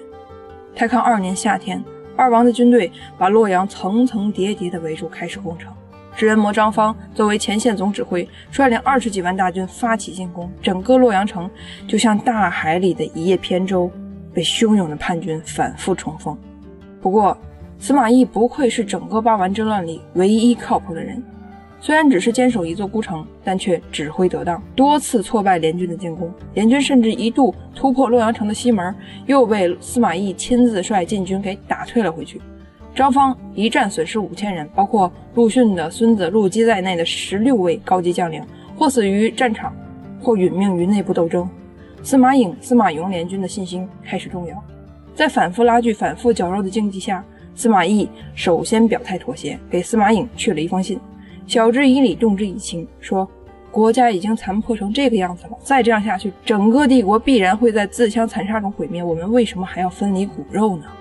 司马颖也装模作样的回了一封信，大意就是只要你放下武器投降，我就不起兵了，撤退回邺城。司马懿对这种无聊的骗术很无语，没办法，既然双方谈不拢，那就继续厮杀，看谁的人先死光。为了缓解当前洛阳城惨烈的局势，司马懿的办公室主任，未来在卫国战争中深入敌后的祖逖先生奉献了一条好计策。首先，雍州刺史刘审手里还有一些兵，他那个地方是边境重镇，有一定的实力对抗藩王。河间王司马雍暂时还没插手这块兵力。其次，我建议以朝廷的名义让刘审率兵直捣关中，围魏救赵。司马雍关中受到攻击，就会命令张方率军会师，这样洛阳城的压力就会小一点。最后，如果张方带领司马雍的军队撤离了，剩下的就只有成都王司马颖。成都王行美而神昏，我们完全能扛得住，甚至能反杀。司马懿接纳了意见，赶紧按照祖逖的办法去实施。事实上，雍州刺史刘审也确实照办了，率领军队围攻关中，事情的发展也有了一定的光明的色彩。考虑到自开战以来仅仅几个月，阵亡人数就高达6、7万人，尤其是眼下大本营关中有危险，指挥官张方开始计划撤军事宜。但就在这个时候，彻底将西晋堕入万劫不复的司马家的顶级乌龟东海王司马越浮出水面了。他再一次悄然发动政变，把司马懿抓了起来，并且送给了城外的张方。这场政变的原因跟以往也有些相似，同样是禁军里的中层干部掀起的头。禁军在连续几个月的惨烈战争中阵亡极大，压力极大，勉力支撑。同时呢，洛阳城的物资也马上见底了，于是他们再次决定要自己选择命运，把司马懿给绑了，推举司马越，让司马越领头废除司马懿，并将之关到金庸城，以期求得叛军能够退军，结束这场战争。司马越同意了。在他看来，司马懿贤不贤明的不重要，重要的是废掉一个领导就能空出一个位置，那我进不起来不就更快了吗？结果司马懿刚被关到金庸城不久，禁军们发现，在司马懿英勇的指挥和禁军将士们顽强的抵抗之下，叛军马上就要做鸟兽四散了。此时幡然醒悟的禁军长官们突然又觉得好像可以再打一打，于是决定再把司马懿从城外劫回来。这下轮到司马越不干了，当初是你们要废掉司马懿，我跟着你们上车，现在你们又要把他接回来。接回来之后，你们禁军死不死我不知道，那我一定会被司马懿清算的。司马越实在是太恐慌司马懿会来个回马枪了，于是准备派人在金庸城里直接把司马懿给杀了。但是还没等到动手，黄门郎潘涛就献上毒计，说司马懿先帝之子，堂堂长沙王，你是皇室宗亲，直接动手杀人会留人口实的。真正对司马懿恨之入骨的是司马雍，不如借刀杀人，让司马雍的前线总指挥张方把司马懿结果了，这样既死了人，又没有你什么责任，岂不美哉？司马越大呼内行，派人把司马懿被幽禁在金庸城的消息悄悄传递给叛军首领张方。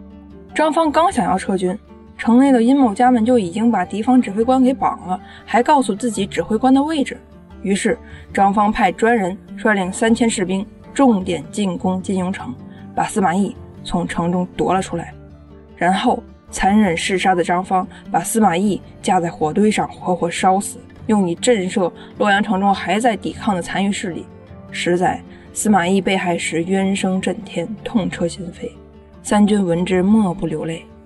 司马懿被害，时年28岁，血腥残酷的八王之乱至此狠狠地画上了一个逗号，但杀戮还是没有终止。年轻有为的司马懿尽管能力非凡，尽管指挥有方，尽管垂拱而治，也没能力挽狂澜，拯救大晋，拯救华夏。他仿佛是吸进最后一口精气。随着司马懿的罹难，北中国事实上已经没有任何希望了。几天之后，司马颖、司马雍二王的军队趾高气扬地开进洛阳城。此时的洛阳城如同遭遇了一场天灾，虚弱至极，但为了活下去，城中的人们还是要艰难地继续站队投靠二王，祈求生存。司马颖实力最强，入城的时候仅用来把守查皇帝。司马颖获得职务上的进步，晋封太宰、大都督、雍州牧，彻底成为关中地区的隐形皇帝。而司马越也更进一步，加封尚书令。但此时司马雍并不像司马颖一样能松一口气，他此处所在的关中地区正在遭受之前有司马懿指派的雍州军队的围攻，局势岌岌可危。顺便说一句，如果司马越不背刺司马懿，在雍州军队对关中的战斗下，司马雍的大本营很有可能崩溃。如果这样，张方就不得不放弃洛阳，回头救援，那么洛阳之围就顺利化解了。张方收到司马雍的命令，立即组织部队返回关中。临走之前，张方放任部队在城中劫掠，变相给士兵发兵饷，掳掠官司婢女上万人，押解着返回长安。后来张方的部队因为粮食储备不够的原因，因此下令分批杀死所抢来的宫女做军粮，一路吃到长安。似乎朝政又平稳了，坏蛋分子司马懿及其同党又伏诛了，国家又有了新的储君皇太帝司马颖。德高望重的河间王司马雍和年轻的东海王司马越又开始梳理朝政，我大晋应该又能恢复正常，谋求发展了吧。但是历史的黑色幽默又继续上演了。皇储、皇太帝、成都王司马颖像之前的无数个大权在握的人一样，开始骄逸放纵，毫无人君之相，信任小人，大失人心。而刚刚走上牌桌的司马越也像之前无数个野心家一样，开始迫不及待地准备厮杀，甚至理由都是一样的。司马颖作为皇储，毫无人君之相，我们要讨伐他。为什么司马越刚刚走上台前就敢跟实力最强的司马颖叫板呢？因为司马颖入洛阳布局并离开之后，留下了一个巨大的漏洞，他没有把傻皇帝带走。司马颖以为自己学着曹操，把皇帝身边的人全部换成自己的，把文武百官都迁到自己的老巢，遥控指挥，一举两得。但是他忘记了，洛阳城的野心家太多了，几个禁军首领就能搞事情，司马颖换来换去也不见得全部都换成自己人。其次，傻皇帝可不比当年的汉献帝，献帝自己谨小慎微，但是我们傻皇帝司马衷谁都能利用，相当于一颗已经打开了保险的核武器，又傻又具有强大的号召力。这次传檄天下，起兵讨伐司马颖的几个头头脑脑，既有禁军里的干部，也有军方的人，甚至还有已经伏诛的司马懿的旧臣。一句话，当前的晋朝造反实在是太流行了，只要有点本钱，大家都想梭哈挑翻当权者。司马越穷心尽力地纠集了10几万大军，打着杀皇帝的旗号往邺城进发，声势浩大，宛如王师。司马颖接到檄文的时候大为惊骇，甚至一度想直接放弃邺城跑路。参谋集团也都七嘴八舌的，有的自信地说咱们根本不用跑，我观朝廷军如插标卖首尔，必败无疑。还有的说皇帝都御驾亲征了，咱们成了叛贼了，建议赶紧放下武器出门磕头。还有的说都打到家门口了，再不备战就完了，还不赶紧准备打仗，在这扯什么闲话。司马颖回过神来，开始动员部队准备战斗，同时也在情报战线上发力。陈匡、陈规从邺城跑到司马越处，忽悠司马越说邺城已经空虚了，大家都没有什么战斗心思，您要是进攻邺城，可一战而定。司马越非常高兴，现在皇帝在手，大军精悍，敌人空虚，于是自信地认为优势在我，甚至蛮横到了部队都不设防的境地。决战，在我的印象中，一个荡阴，一个苦县，两个古朴的地名。在荡阴，司马越率领的朝廷军被司马颖的邺城部队所击溃，所有人，无论是军人、高门还是藩王，都在痛苦挣扎抽搐中走向扭曲。八王之乱10几年来，军人的荣誉、藩王的责任、高门的节操、皇室的人数、禁军的忠诚，全部都变成了你死我活的仇恨和厮杀。所有人都在散发着恶臭和血腥的战场上嚎叫着去杀死对方，没有理由，没有怜悯，没有终点。荡阴大战异常的惨烈，以至于作为吉祥物的皇帝陛下傻憨憨司马衷竟然也受到了重创，脸上被射了3箭。叛军抬手便杀，姬少以身卫地，皇帝只能边哭泣边叹息，此姬室中血，勿去。大家可以去两晋特别篇里看一下这个故事。经过1天的激战，司马越和朝廷军彻底溃败，死里逃生的司马越带着仅存的亲信逃往自己的封国东海国，试图在山东积蓄力量。剩下的可怜的一点朝廷部队在左卫将军陈真的带领下匆匆返回洛阳，皇帝本人则是被司马颖控制起来，迁往邺城。在这儿必须要停顿一下，荡阴大败之后，有鉴于政治斗争极端残酷，而且马上就有杀到自己脑袋上来的趋势，一个毫不起眼的小宗室悄悄地离开了天下中心，前往山东地区，后来又渡江南下，在江东站稳了脚跟。他就是后来东晋的开国君主，时任左将军的司马睿。话说回来，司马颖骄傲极了，一直以来他都是实力最强的藩王，是储君皇太帝。现在摧毁朝廷军的他，更认为自己是天命所赐，理应光照万方。他似乎忘记了在开战前紧张到失态的丑样，也完全不去考虑是否应该对逃走的司马越除恶务尽，更没有去考虑过整个国家和华夏的未来。他只看到了眼前的一个不愉快。他任命的幽州刺史被镇守当地的王浚给推翻了，于是司马越杀气腾腾的号令自己几乎被消耗殆尽的残破兵力去讨伐镇守北境10余年的王浚，一个身处天下屋脊，手握重甲骑兵，控制数十万胡人的暴君。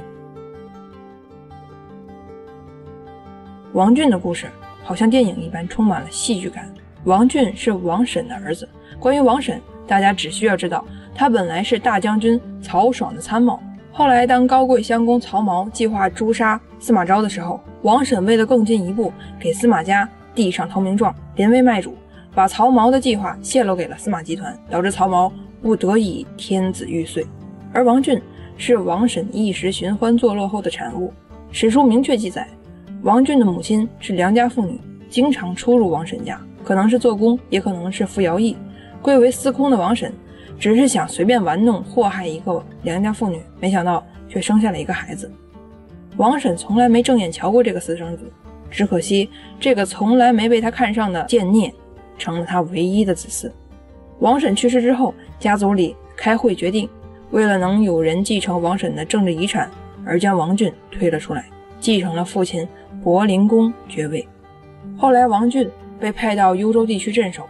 担任整个帝国北境一把手。司马伦篡位的时候，天下将乱，三王举义传习天下，诛杀司马伦。王浚按住手底下的所有官员和将领，不号召响应，一句话也不讲，闷声大发财。仅仅2、3年的光景，中原地区已经流血惨重，朝廷各方势力在一次又一次的政变和厮杀中变得极其虚弱，而在边境的王俊却反而通过保存实力，拉拢胡人，甚至跟胡人首领建立联姻的方式，逐渐成为西晋末年北中国实力最强劲的军阀。王俊除了自己所掌握的拥有正规编制的军队力量以外，鲜卑首领段务务陈、乌丸单于沈登、乌桓酋长节珠等都是王俊的打手。当初三王举义的时候，王俊按兵不动不响应，三王之一的成都王司马颖就很不满，准备找机会收拾王俊。只不过当时还在忙着诛杀司马伦、迥、羿，无暇顾及。现在大败司马越的司马颖自以为是最后的圣诛者，拥有了号令全国的实力，于是把手伸向了幽州地区，向幽州地区派遣了自己任命的刺史何衍。何衍去幽州当然不是简单的职务上的调整，而是有着不可告人的秘密。司马颖密令何衍一旦在幽州站住脚跟，就直接袭杀王俊，夺了他的军队。何衍到任之后，联合乌丸单于沈登，邀请王俊共同出城游玩，想要借助乌丸人的力量在城外杀了王俊。只可惜天公不作美，当天突然下起了暴雨，兵器沾湿无法使用，暗杀计划只得作罢。但是乌丸单于沈登却有了自己的心思，他有感于老天爷下雨是在帮王俊，觉得王俊才是天命之子，才是值得投靠的力量，何衍什么的根本不行。于是呢，他把何衍密谋杀王俊的计划向王俊和盘托出。王俊震惊之余，迅速做出了决策，决定联合乌丸、沈登的力量，并去联合刚刚大败的司马越，三方准备一同袭杀何衍。司马越闻信大喜，让自己的弟弟并州刺史司马腾火速带兵前往幽州。王俊、沈登和司马腾三方会合之后，何衍随即在围攻之下被杀。本来就不怎么听何衍话的幽州部队被王俊完全掌控，至此王俊成为事实上的幽州王。听闻何衍被杀，司马颖也开始磨刀霍霍，准备讨伐王俊。为了确保胜利，王俊在率领幽州铁骑的同时，也直接让鲜卑、段务、务陈等胡人力量参与到内战之中，胡马由此从北境南下。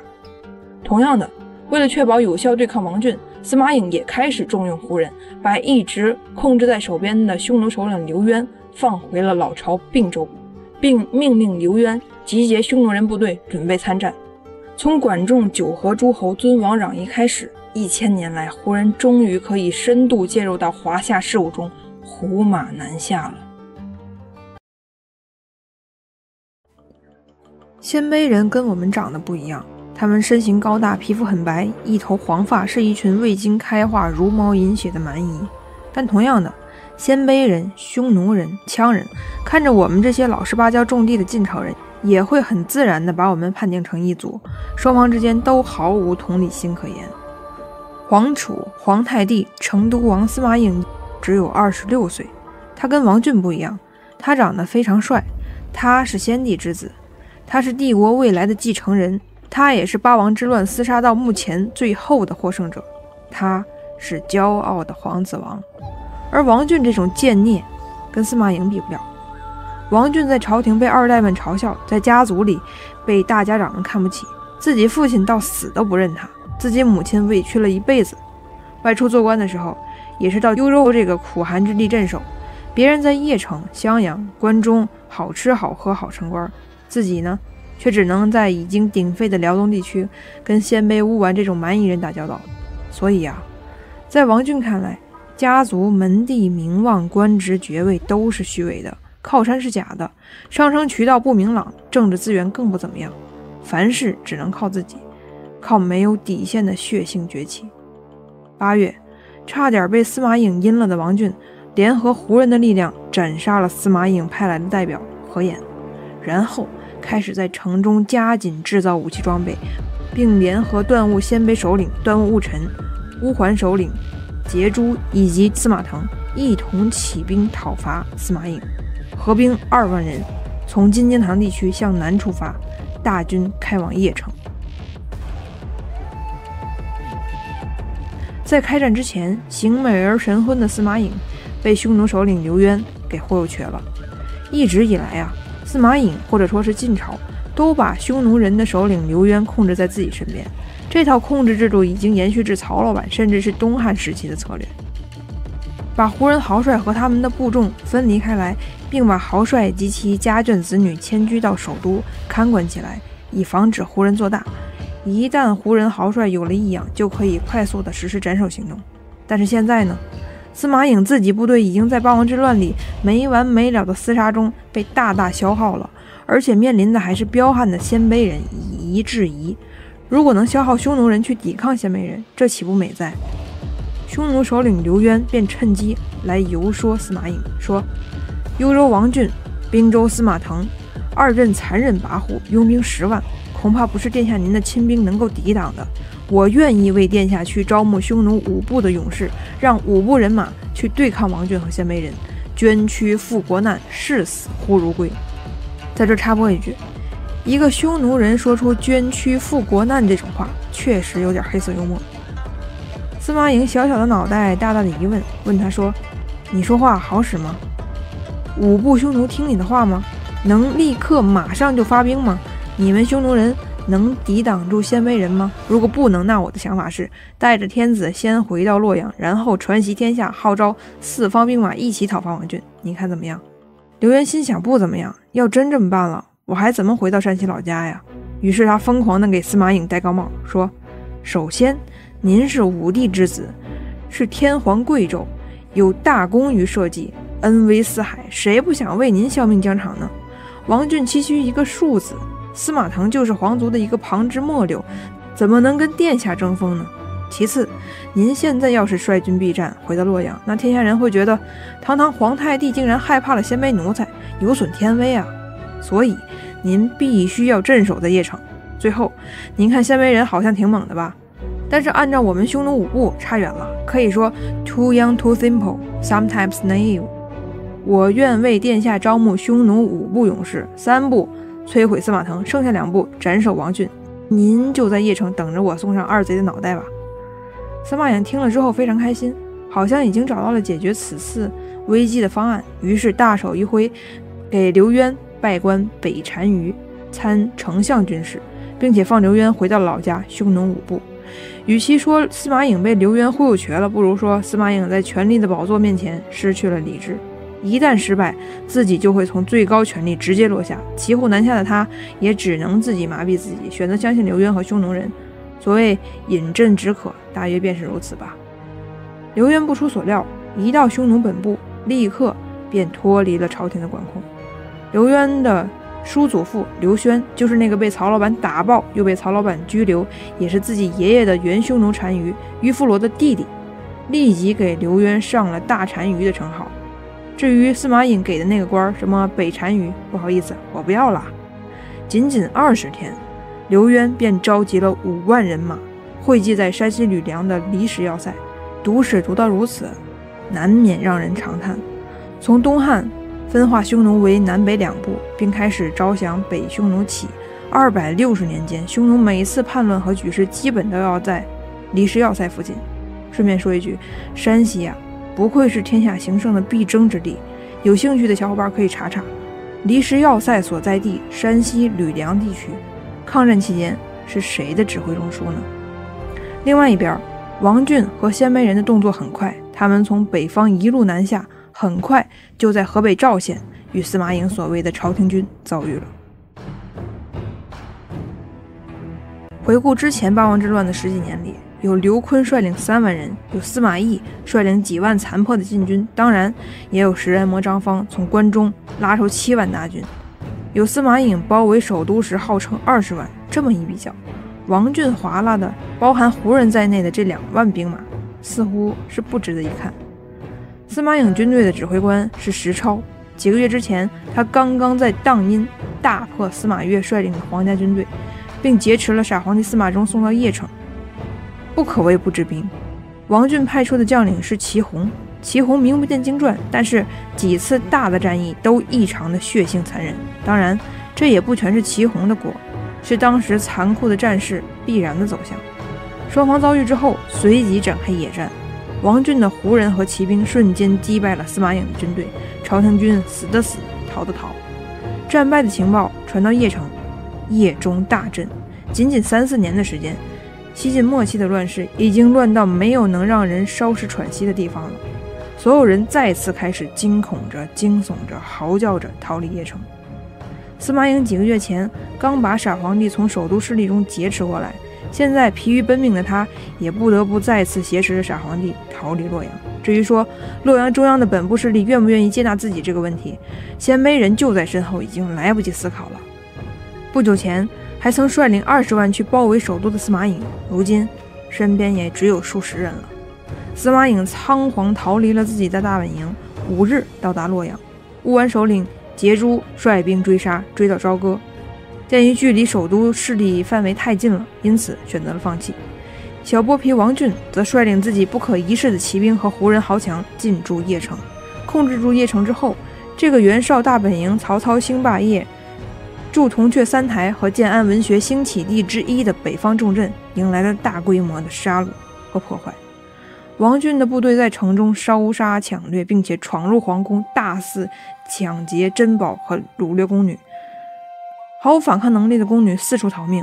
王浚面对此情此景，不仅不制止，反而把女人当作重要的物资。他下令，谁要是胆敢给宫女们提供包庇场所、收纳宫女的，一律就地处死。实在因为给可怜的宫女提供庇佑的场所而被王浚的部队沉河溺死的好心人多达8000人。当然，这句话的翻译还可能有另外一种说法，那就是被沉入水底淹死的宫女有8000人。无论怎么说，王浚的行为都是血迹斑斑、罪恶盈天，这段历史都是人间悲剧，以至于无论是晋朝的官方文件，还是唐朝修的进士的官员，都统一了共识：八王之乱10几年之间，惨烈的战争和残酷的政治倾轧，基本都是在军队和统治阶级内部的斗争。但是活畜生王浚在邺城的反人类罪行是第一次把战火引向了全社会、全阶层，是第一次针对战之初司马颖曾经给远在关中的狼狈为奸的司马雍求救。司马雍按照这几集的惯例，命令另一个活畜生食人魔张方率领2万人从关中出发，不紧不慢地去救司马颖。还没等到张方率军到达，跑得比香港记者还快的司马颖就逃到了洛阳。司马颖和张方在洛阳城里遭遇了。张方看在傻皇帝司马衷的面子上，还是做了一点表态，亲自率领10000余人做仪仗队，竖起天子旌旗，迎接皇帝回到他忠实的洛阳。当然我们都知道，这仅仅是做个姿态，其本质仍然是用大军震慑人心的手段而已。发散一下思维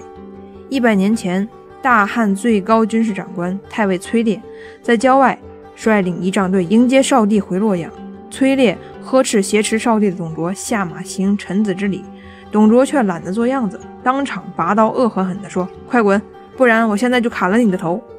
从这个角度来说，活畜生张方好像比董卓还强点。但是说董卓，董卓就到。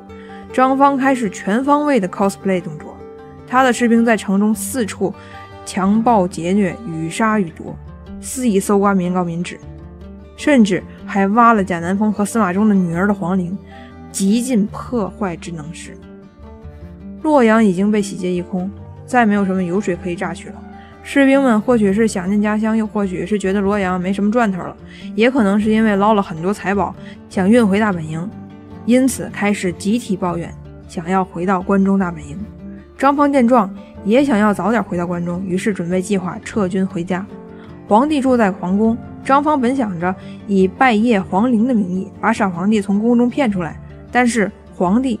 或者说皇帝身边仅剩的一些朝臣拒绝了这个建议。张方于是发狠，直接派兵进入皇宫，引兵入殿，把躲在后花园瑟瑟发抖的傻皇帝给提溜出来，塞到自己车上。傻皇帝只能痛哭流涕的照办，无计可施，被张方挟持回自己部队的大营当中。当听说部队即将开拔返回关中，士兵们彻底失去秩序和理智，他们争先恐后的在城中抢劫、杀人、搜刮，并且冲入皇宫和各官僚的府邸，见东西就抢，甚至连搜刮到的宫中的窗帘、流苏等等都要割下来做马肩的程度。当时的场景有多么可怕和混乱呢？实在这一场大劫掠之后，魏晋以来的积蓄扫地无遗。临走末了，张方想断了朝廷和地方各方面势力对洛阳的幻想，想一不做二不休，彻底把洛阳城给毁了，一把火烧干净洛阳城，以绝后患。幸亏时任中书监的卢志用董卓祸乱天下100年之后的人们仍然切齿抚心的事件来警醒和劝止张方，洛阳城这才避免了再一次葬身大火。1个月之后，张方带着傻皇帝来到了长安，随后改元大赦。丧失了一切资本的司马颖，或者直白点说，没有部队的他，尽管还是皇子王，但跟一个丧家之犬没什么区别。司马颖接班人的位置被无情地剥夺了，朝廷准确来说是司马雍控制下的傻皇帝下了一封诏书，在文件中，皇帝痛心疾首地数落了司马颖的罪行和无能，宣称是天下大乱的罪责都是司马颖造成的，为了以示惩罚，必须要去除他皇太帝的称号，废除他储君的地位。司马雍更立了豫章王，司马炽为皇太帝，官方理由是先皇武皇帝25个皇子当中，除了傻皇帝司马衷，现在只剩下成都王司马颖、豫章王司马炽和吴王司马晏。司马颖犯了错误，大败丢失了全部筹码，司马晏才智庸下，只有司马炽还算正常，因此被司马雍立为皇储。预告一点好消息吧，司马炽终于没有在毫无底线的残杀中被毁灭，而是在后来顺利登上了皇位，史称晋怀帝，尽管他接受的是一个山河破碎、遍地胡人的大晋。八王之乱的现实版大逃杀好像就要落下帷幕了。目前站在牌桌上的只有2个人了，一个是苟且在关中地区的司马雍，多次反叛、多次被刺的他，成为实力最强的诸侯王；另一个是被司马颖大败而逃回山东地区的司马越。当初司马颖打跑了司马越而不乘胜追击，致使司马越在山东地区联合自己兄弟，逐渐形成了一个巨大的关系网，逐渐拥有了再次逐鹿天下的资本。名字就不一一念了，主要是2个人的加盟助力了司马越，一是把司马颖和邺城摧毁殆尽的北境王浚和他的胡人，另一个是一直维持中间立场，但如今押宝司马越的范阳王司马萧。在他们的推举下，司马越成为山东、河北、河南地区的盟主。面对着如今的局势，身在关中的司马雍率先释放出和平信号，邀请在山东的司马越共同执政。司马越则表示，谈都可以谈，没什么不能谈的，但是前提是你不能控制着傻皇帝，你得把我们可亲可敬的孝惠皇帝司马衷送回洛阳。傻皇帝可以说是王炸，必须捏在手里，这条要求司马雍断然不能接受。既然谈不拢，那按照我们西晋的老传统，去战场上杀人，谁战到最后谁说了算。于是八王之乱最后的2王厮杀与火并又开始了。305年7月，司马越传习关中地区，号召大家起兵讨伐司马雍，把皇帝大人从匪帮头子司马雍手里解救出来。关中的司马雍这边，食人魔张方给出了一个建议，他说，我现在手里还有10万兵马，我带着皇帝回首都洛阳，您让司马颖再回到他的老巢邺城，这样一方面能堵住司马越的嘴，恢复到之前的格局，没有单方面改变现状的口实；另一方面，让司马颖去对付山东的司马越，我去对付北京的王浚，这样2线出击，天下可一战而定。司马雍只是坏，但他不傻。张方嘴唇一碰，就要带走10万大军和王牌傻皇帝，还要把已经圈禁起来的成都王司马颖再放回去。你这是为了我好，还是想伏地仇心搞死我？于是司马雍拒绝了这个建议，派遣刘乔、贾节都督诸军事去对抗司马越。刘乔此时是豫州刺史，本来他就压住站队了司马雍，积极响应反抗司马越，没想到司马越反而跟真的似的，第一刀砍到了自己头上，下了一纸命令，调刘乔去冀州当刺史，让司马萧来接替自己豫州的位置。刘乔因此更是不爽，一方面我的大本营和家底都在豫州，你一纸调令就让我走，我凭什么走？其次，冀州那个地方以前是司马颖的，现在被幽州的王浚化作势力范围，我如果去了，无非就是给王浚当打手，要么就是被王浚率领鲜卑人给杀了。你说你这做局也太明目张胆了点吧？于是刘乔率先成为反抗司马越的先锋，他率先进攻司马越集团的司马萧，而且捎带手的发表檄文讨伐刘虞、刘琨兄弟俩，说是刘虞、刘琨两兄弟蛊惑了司马萧，是司马萧集团里的骨干分子，应当一并铲除。刘乔一上来的架势很帅，打得司马萧节节败退。9月，司马萧在许昌被击败，刘琨也被迫跑路，他们退过黄河向王浚求救。关中的司马雍见状，感觉司马越集团也不过如此，于是立刻让张方率领10万大军去支援刘乔，试图继续扩大刘乔的胜利果实。但是张方还没到河北，司马萧就得到了王浚的资助，实力大为增长。12月，司马萧从官渡向南渡过黄河，攻克荥阳，斩杀石超。石超就是在河北赵县与鲜卑大战而溃败的那位将领。刘乔随后败逃，司马萧继续追击，又袭击了许昌，在萧县再次打败刘乔，刘乔只能逃奔南阳。随后刘琨更是率领王浚给的800人幽州军队，在谯县击杀了刘乔的儿子刘佑。刘佑兵败战死之后，刘乔兵众亦溃散，最后刘乔只能与500骑兵逃命到平氏。司马越大军得以顺利西进，讨伐关中。刘乔战败之后，司马越大军占据了洛阳。司马雍和张方的支援部队此时还没有开出关中地区，于是原地停止前进，在坝上驻守。司马雍见关东方面声势浩大，于是又有了和谈的打算。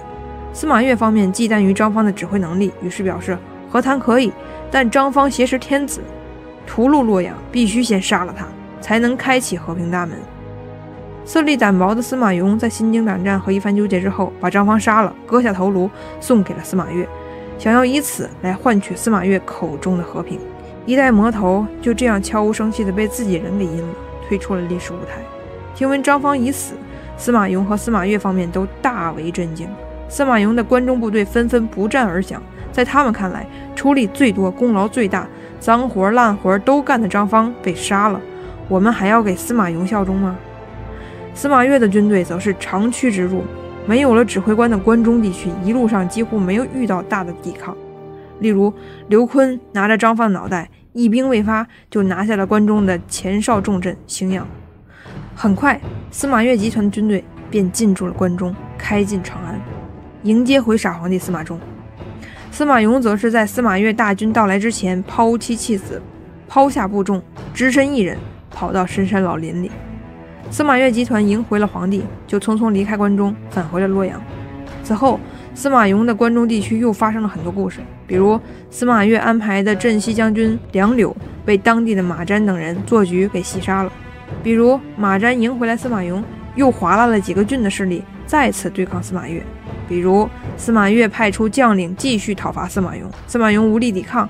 只能据守仅存的几个城市，被彻底歼灭只是时间问题。最后，司马越集团的司马模给心存幻想的司马雍去了一封诏书，宣称过往的事情一笔勾销，现在朝廷想调你回中央任司徒，快点回来吧。司马雍或许是对这乱世失去了兴趣，当然更是愚蠢的心存幻想。他收到诏书之后，高高兴兴地准备去洛阳上班。然而啊，刚从长安走到河南渑池，司马雍便被朝廷派来的杀手杀死在车架当中，随行的3个儿子也一同被杀。另一方面，司马颖的命运也走到了尽头。当司马越纠集山东、河北大军讨伐司马雍的时候，恰巧河北邺城方面也有一些声音，想要迎回他们的主帅司马颖。于是司马雍做了个顺水人情，象征性的给了司马颖1000兵力，让他回到邺城，用这1000兵和自己的邺城旧部去抵抗司马越集团的司马萧。司马颖回到邺城之后，一看到敌方阵营当中有老冤家王浚，就已经魂飞魄散了。他并没有与北方军队有任何遭遇，选择扔下部队一溜烟又跑回了关中，躲在家中不问世事，试图逃避祸患。等到司马越和司马萧攻入长安，把傻皇帝救出来，司马萧也一并把司马颖给关押起来。司马萧是个颇有文采和学术的王爷，他并没有要杀他的意思，只是下狱看管起来。但是司马萧在壮年突然暴毙而亡，想要在乱世中不杀先帝之子，留下一丝底线的司马萧不在了，其他人恐怕难以坚守这种底线了。司马萧的长史刘虞认为司马颖名声太大，又很年轻，留着恐怕是个祸患，于是假传圣旨赐死司马颖。当一直以来看管自己的看守田辉宣布自己死刑的时候，司马颖表现出一些意外，但也无比平静。他问看守说：“范阳王司马萧去世了吗？”田辉说：“不知道。”司马颖又问：“您今年多大了？”田辉回答：“50岁。”司马颖说：“50而知天命，您感觉自己知天命了吗？”田辉不知道该怎么回答。司马颖没有濒死前的恐慌和挣扎，更没有歇斯底里。他平静地问了田辉最后一个问题，当然这个问题更像是在问他自己。他问道：“我死之后，天下会太平吗？还是会继续动乱呢？”田辉默不作声。最后司马颖鼓起最后一口气，跟自己的人生告别。他说：“我自我放逐，抛弃忠孝节义，彻底成为一个小人，如今已经3年了，关在这地牢里太久，身体发肤已经肮脏不堪，请帮我打一些热水来，我沐浴更衣之后，您就可以动手了。”司马颖的2个孩子嚎啕痛哭，被带出了监视门外。随后司马颖被勒死于监狱，2个孩子亦被勒死。司马颖死的时候时年28岁。从一个普通的皇子王到成为拥兵20余万、实力最强劲、名分最正的皇太帝，再到一文不值、阖家惨死，葬身狱中仅仅用了4年。尽管中原地区的动乱已经到了令人发指的程度，尽管冤案、惨案、血案层出不穷，尽管无论是参与者还是看官们都已经对这荒唐的时代感到麻木，但事实上，距离过去那个看起来美好的海内晏然、朝野宁静的贾南风时代，却仅仅只过去了5年。自此，前后持续16年的八王之乱落下帷幕了。骨肉相残、极限内卷的厮杀游戏，在残杀了1个皇后、7个宗室王、数10位三公、几十万军人和不计其数的百姓之后，终于迎来了最后的句号。暂时的胜出者司马越，仿照着过去16年无数摄政王和权臣的做法，一边控制傻皇帝，一边坐在不敢高声语的太傅的位置，继续大权独揽，杀戮朝臣。结果当然还是人人自危，四处起兵，胡人趁机劫掠，甚至建国，百姓继续在苦难中艰难生存。八王之乱结束，但是帝国却已经山河破碎了。战乱影响地区越来越大，帝国已经不能号令全国。16年以来，除了藩王无休止的互相攻伐，此外还有陕西的氐族齐万年之乱，四川地区的巴氐族李特建立成汉帝国，山西的匈奴刘渊建立汉赵政权。此外，战乱让全社会全阶层遭遇了一次巨大的打击，战火之下，严重的饥荒、疾病让流民越来越多。彻底毁灭西晋的石勒，不就是被卖来卖去而活不下去的奴隶吗？四川的成汉帝国，那个所谓的景皇帝李特，本来是西晋的一个小公务员，不就是因战乱活不下去而逃命巴蜀地区，在收纳赈济灾民的过程当中，逐渐成为一方首领吗？按照陈胜吴广到今天2000年以来的习惯，你不给别人活路，别人也不会给你活路。此外，军政分离再度崩溃，刺史再次成了地方事实的一把手。幽州的王浚，河北的司马萧，俨然就是100年前三国时期带兵逐鹿中原的主公。总结的话，16年的八王之乱，参战诸侯王纷纷相继失败被杀，尤其普通百姓被杀害者更是众多，社会经济遭到严重的破坏，西晋的力量消耗殆尽，隐伏着的阶级矛盾、民族矛盾爆发，五胡乱华的惨剧和西晋灭亡的结局，其重要原因正是八王之乱。八王之乱以极端的形式向世人昭示着社会风气的大畸变，造成了秩序的大崩溃。这场大浩劫把所有人推向动乱的深渊，给社会带来深重而长久的灾难。官话说完了，当我们抬起头来的时候，却惊醒地发现306年八王之乱结束，到下一次更血腥、更沉沦、更没有底线的永嘉之乱，只有5年的时间了，距离西晋灭亡也只有10年的时间了。最后再来个阴暗小故事。司马雍在准备诛杀张方，试图用张方的脑袋换取司马越集团的和平的时候，曾经反复犹豫，下不定决心。后来在一些人的建议之下，司马雍把跟张方关系最好的智府叫到眼前来问话。智府是长安里的大富翁，当初张方初来乍到的时候甚为贫贱，是智府拿到一笔钱资助了张方在长安的活动。后来张方发达了，也没忘记这个天使投资人，给智府安排了军队的职务，在自己手下担任督军。一定程度上来说，这也算苟富贵勿相忘的代表了吧。司马雍先入为主的问智府是：你知道不知道张方要谋反了？可能是为了保命，也可能是真的被人蒙蔽了。智府一口咬定地说：知道，张方确有反心。司马雍又问：派你去，你能杀了他吗？智府简洁地回答：能。于是司马雍便派智府给张方送文件，要求他趁机杀掉张方。当智府带着刀来到张方大营的时候，因为部队里的人都知道张方和智府的关系，两人甚为亲密，因此护卫并没有觉得智府带刀有何不妥，于是就大意地放智府进入营中。智府把文件交给张方看，大帐内光线昏暗，张方看不清，于是拿到火把下面去看文件，仔细地阅读这封由多年老领导亲自撰写的自己好友亲自送来的信件。就在这个时候，智府手起刀落，砍下了张方的头颅。乱世已经把人变成了鬼，张方的结局令人唏嘘，他吃人杀人，毁灭洛阳，活该惨死于此。但问题是谁塑造了张方这样的魔头呢？是谁扭曲了多年好友智府呢？或许我们还没思考出答案，但是残杀继续上演了。随着张方的脑袋被司马雍送给关东集团，关东集团看到最能打的人已经死了，更是有恃无恐，争先恐后的进军关中。看到此情此景的司马雍又觉得张方本不该死，应该留着做打手，反而甩锅当初杀掉张方的智府，认为是智府导致了今天局面的恶化。于是他又采用了同样的手段，派人诱骗智府，然后砍下了智府的脑袋。拜拜。